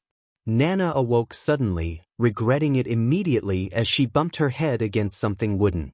Confused, she recalled the last moments before being left to die by AFO, feeling alone and scared for her children. Tears began to form in her eyes when she heard a knock. 𝗀𝐾𝐮𝐭𝐡𝐨𝐫 knocked on the coffin after hearing a thump from inside. It took a moment before her mother's voice responded, asking who was there and where she was. 𝗀𝐾𝐮𝐭𝐡𝐨𝐫 smiled brightly, and 𝗧𝗓𝗓 chimed in, announcing that it was them, Grandma Nana. 𝗀𝐾𝐮𝐭𝐡𝐨𝐫 felt a bit embarrassed by the simplicity of the explanation. She introduced herself as her daughter, and as the coffin began to open slowly, she saw her mother's teary eyes. Nana was shocked, stuttering about how 𝗀𝐾𝐮𝐿 had aged since she last remembered. As she looked around the room, taking in the girls, 𝗧𝗓𝗓, and finally Izuku and 𝗧𝗪𝐴, she shut the lid again, questioning if she was still dead. I sighed at her query and watched as 𝗧𝗪𝐴 laughed before snapping his fingers, inserting the memories of Izuku and me into her mind. She gasped in disbelief, exclaiming about the incredible events that had transpired. With a burst of energy, she kicked the lid off the coffin, joyfully announcing her newfound role as a grandmother. One grandchild possessed extraordinary powers, while the other was adorably wrapped in clouds. I couldn't help but laugh at her enthusiasm as she tackled Izuku in a hug, prompting 𝗧𝗓𝗓 to pout and reach out for attention. 𝗧𝗓𝗓 expressed her longing for grandmotherly affection, and Mom smiled at her, promising plenty of hugs. As 𝗧𝗓𝗓 cuddled up to her, she remarked on how much she loved the hugs from Grandma 𝗀𝐾𝐮𝐿 and Grandma Nana, but declared that her papa was the best, even if he didn't have chest pillows. We all shared a moment of embarrassment, and Mom laughed heartily before looking at me and Izuku with a raised brow, questioning who had taught 𝗧𝗓𝗓 that term. I sighed and explained that it was what she had called them since the first time she saw 𝗛𝗎𝗓, having not encountered a grown woman until she was 5. Izuku and 𝗛𝗎𝗓 both blushed at the memory. Izuku looked at me with mock hurt, insisting he never called them that. I smiled mischievously, reminding him that he had fainted on them after saving 𝗧𝗓𝗓, which led to the nickname. Both Izuku and 𝗛𝗎𝗓 turned beet red, and Mom laughed even harder. After some time, 𝗧𝗪𝐴's demeanor shifted to seriousness. He addressed Nana Shimura, requesting her assistance regarding her successor. Concerned, Nana asked if AFO had harmed Toshi. 𝗧𝗪𝐴 reassured her that while Toshi was safe, he might take matters into his own hands regarding the misuse of her power. Nana listened intently, her worry growing as 𝗧𝗪𝐴 explained all of All Might's misdeeds. When it came to my part in the story, Nana became furious, demanding to know how we could defeat him.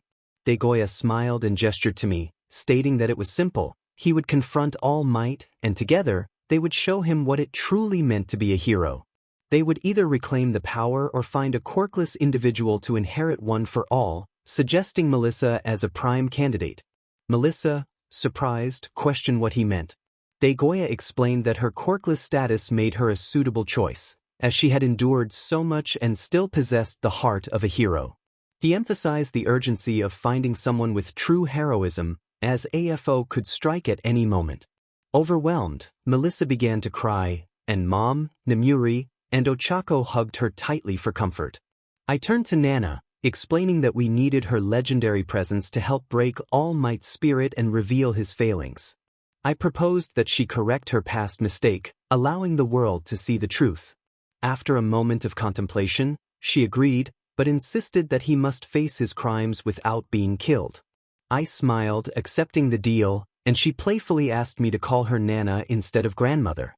Melissa seized the moment to tease me, prompting laughter from everyone as I turned a shade of red.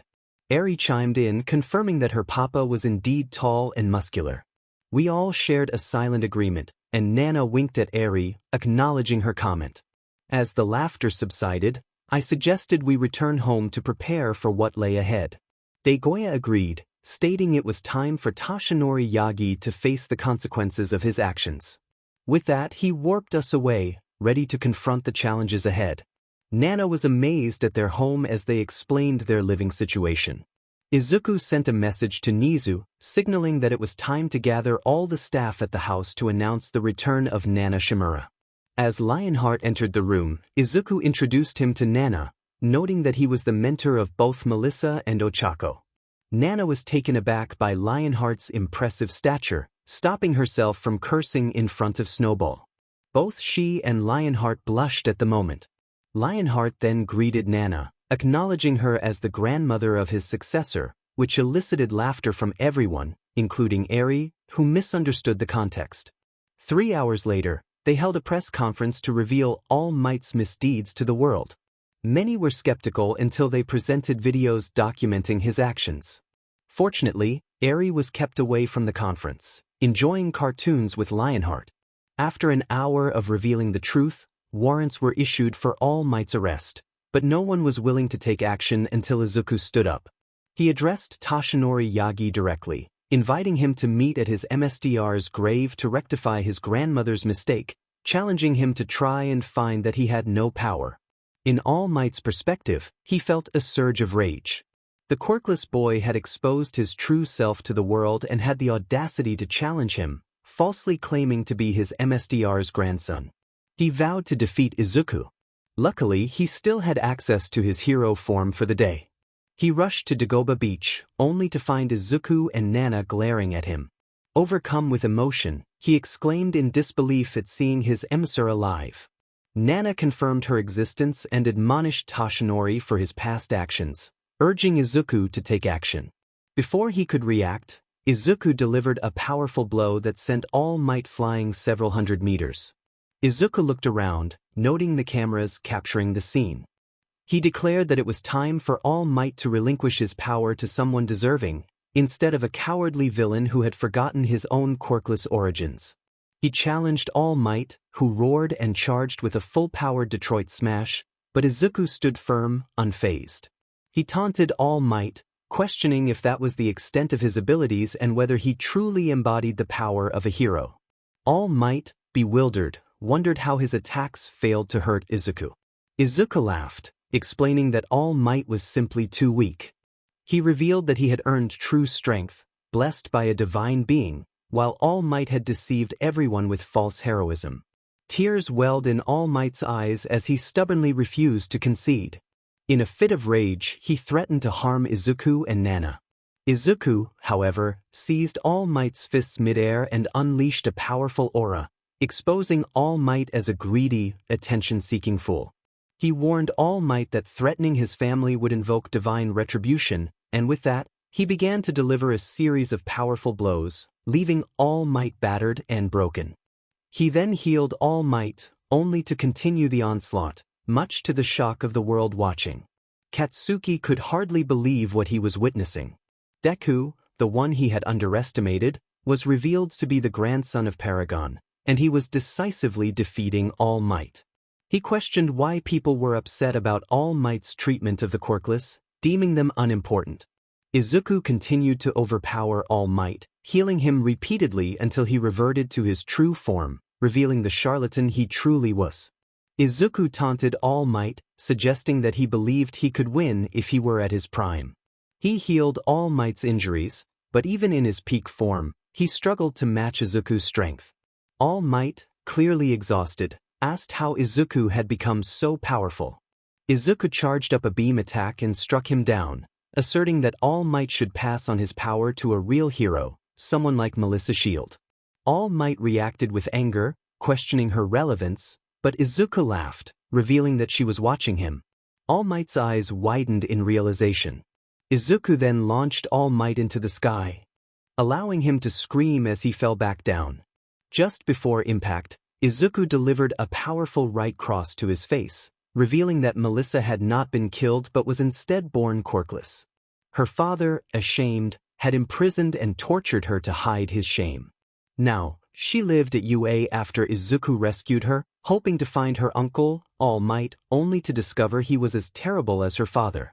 Izuku presented All Might with two choices: give Melissa the quirk or continue to endure a relentless beating from him and Nana. In defiance, All Might chose to spit in Izuku's face. The boy was foolish to think Nana would ever harm me. With a wicked smile, I decided to put his theory to the test. I pushed him toward Nana, who, instead of catching him, sent him crashing to the ground. I reminded 𝗧𝗏𝗧𝗟 that he was no longer her beloved successor, he was merely the next villain to be defeated by her. Lying in a broken heap on the sandy beach, he cried from both the pain and the harsh realization that even his 𝗏𝗏𝗧𝗟 would not spare him a moment's reprieve or pity. In defeat, he surrendered, saying that he could take the quirk since it was useless now that AFO was dead. I couldn't help but laugh at his ignorance. AFO was not dead, he had never recovered the body after their fight. Until there was proof of his demise, AFO remained a threat. I explained that even if AFO were gone, the quirk still held value. It could be used to give back to the world, to save others, and to show that even someone without a quirk could make a difference. I warned 𝗧𝗏𝗧𝗟 that his time in prison would be short, and once the last embers of his legacy faded, he would be forgotten, a pathetic shadow of his former self. As the authorities approached with court-canceling cuffs, I watched them take him away. I sighed, feeling less triumphant than I had expected after defeating him. At least the world now knew the truth. I walked over to Nana and 𝗏𝗏𝗏𝗏, asking if they were ready to go. They smiled back at me, and 𝗏𝗏𝗏𝗏𝗏 remarked that it was better than staring at the water all day. I laughed and, with a sonic boom to signal our departure, we set off for UA, hopeful that soon we could prepare Melissa to accept the power.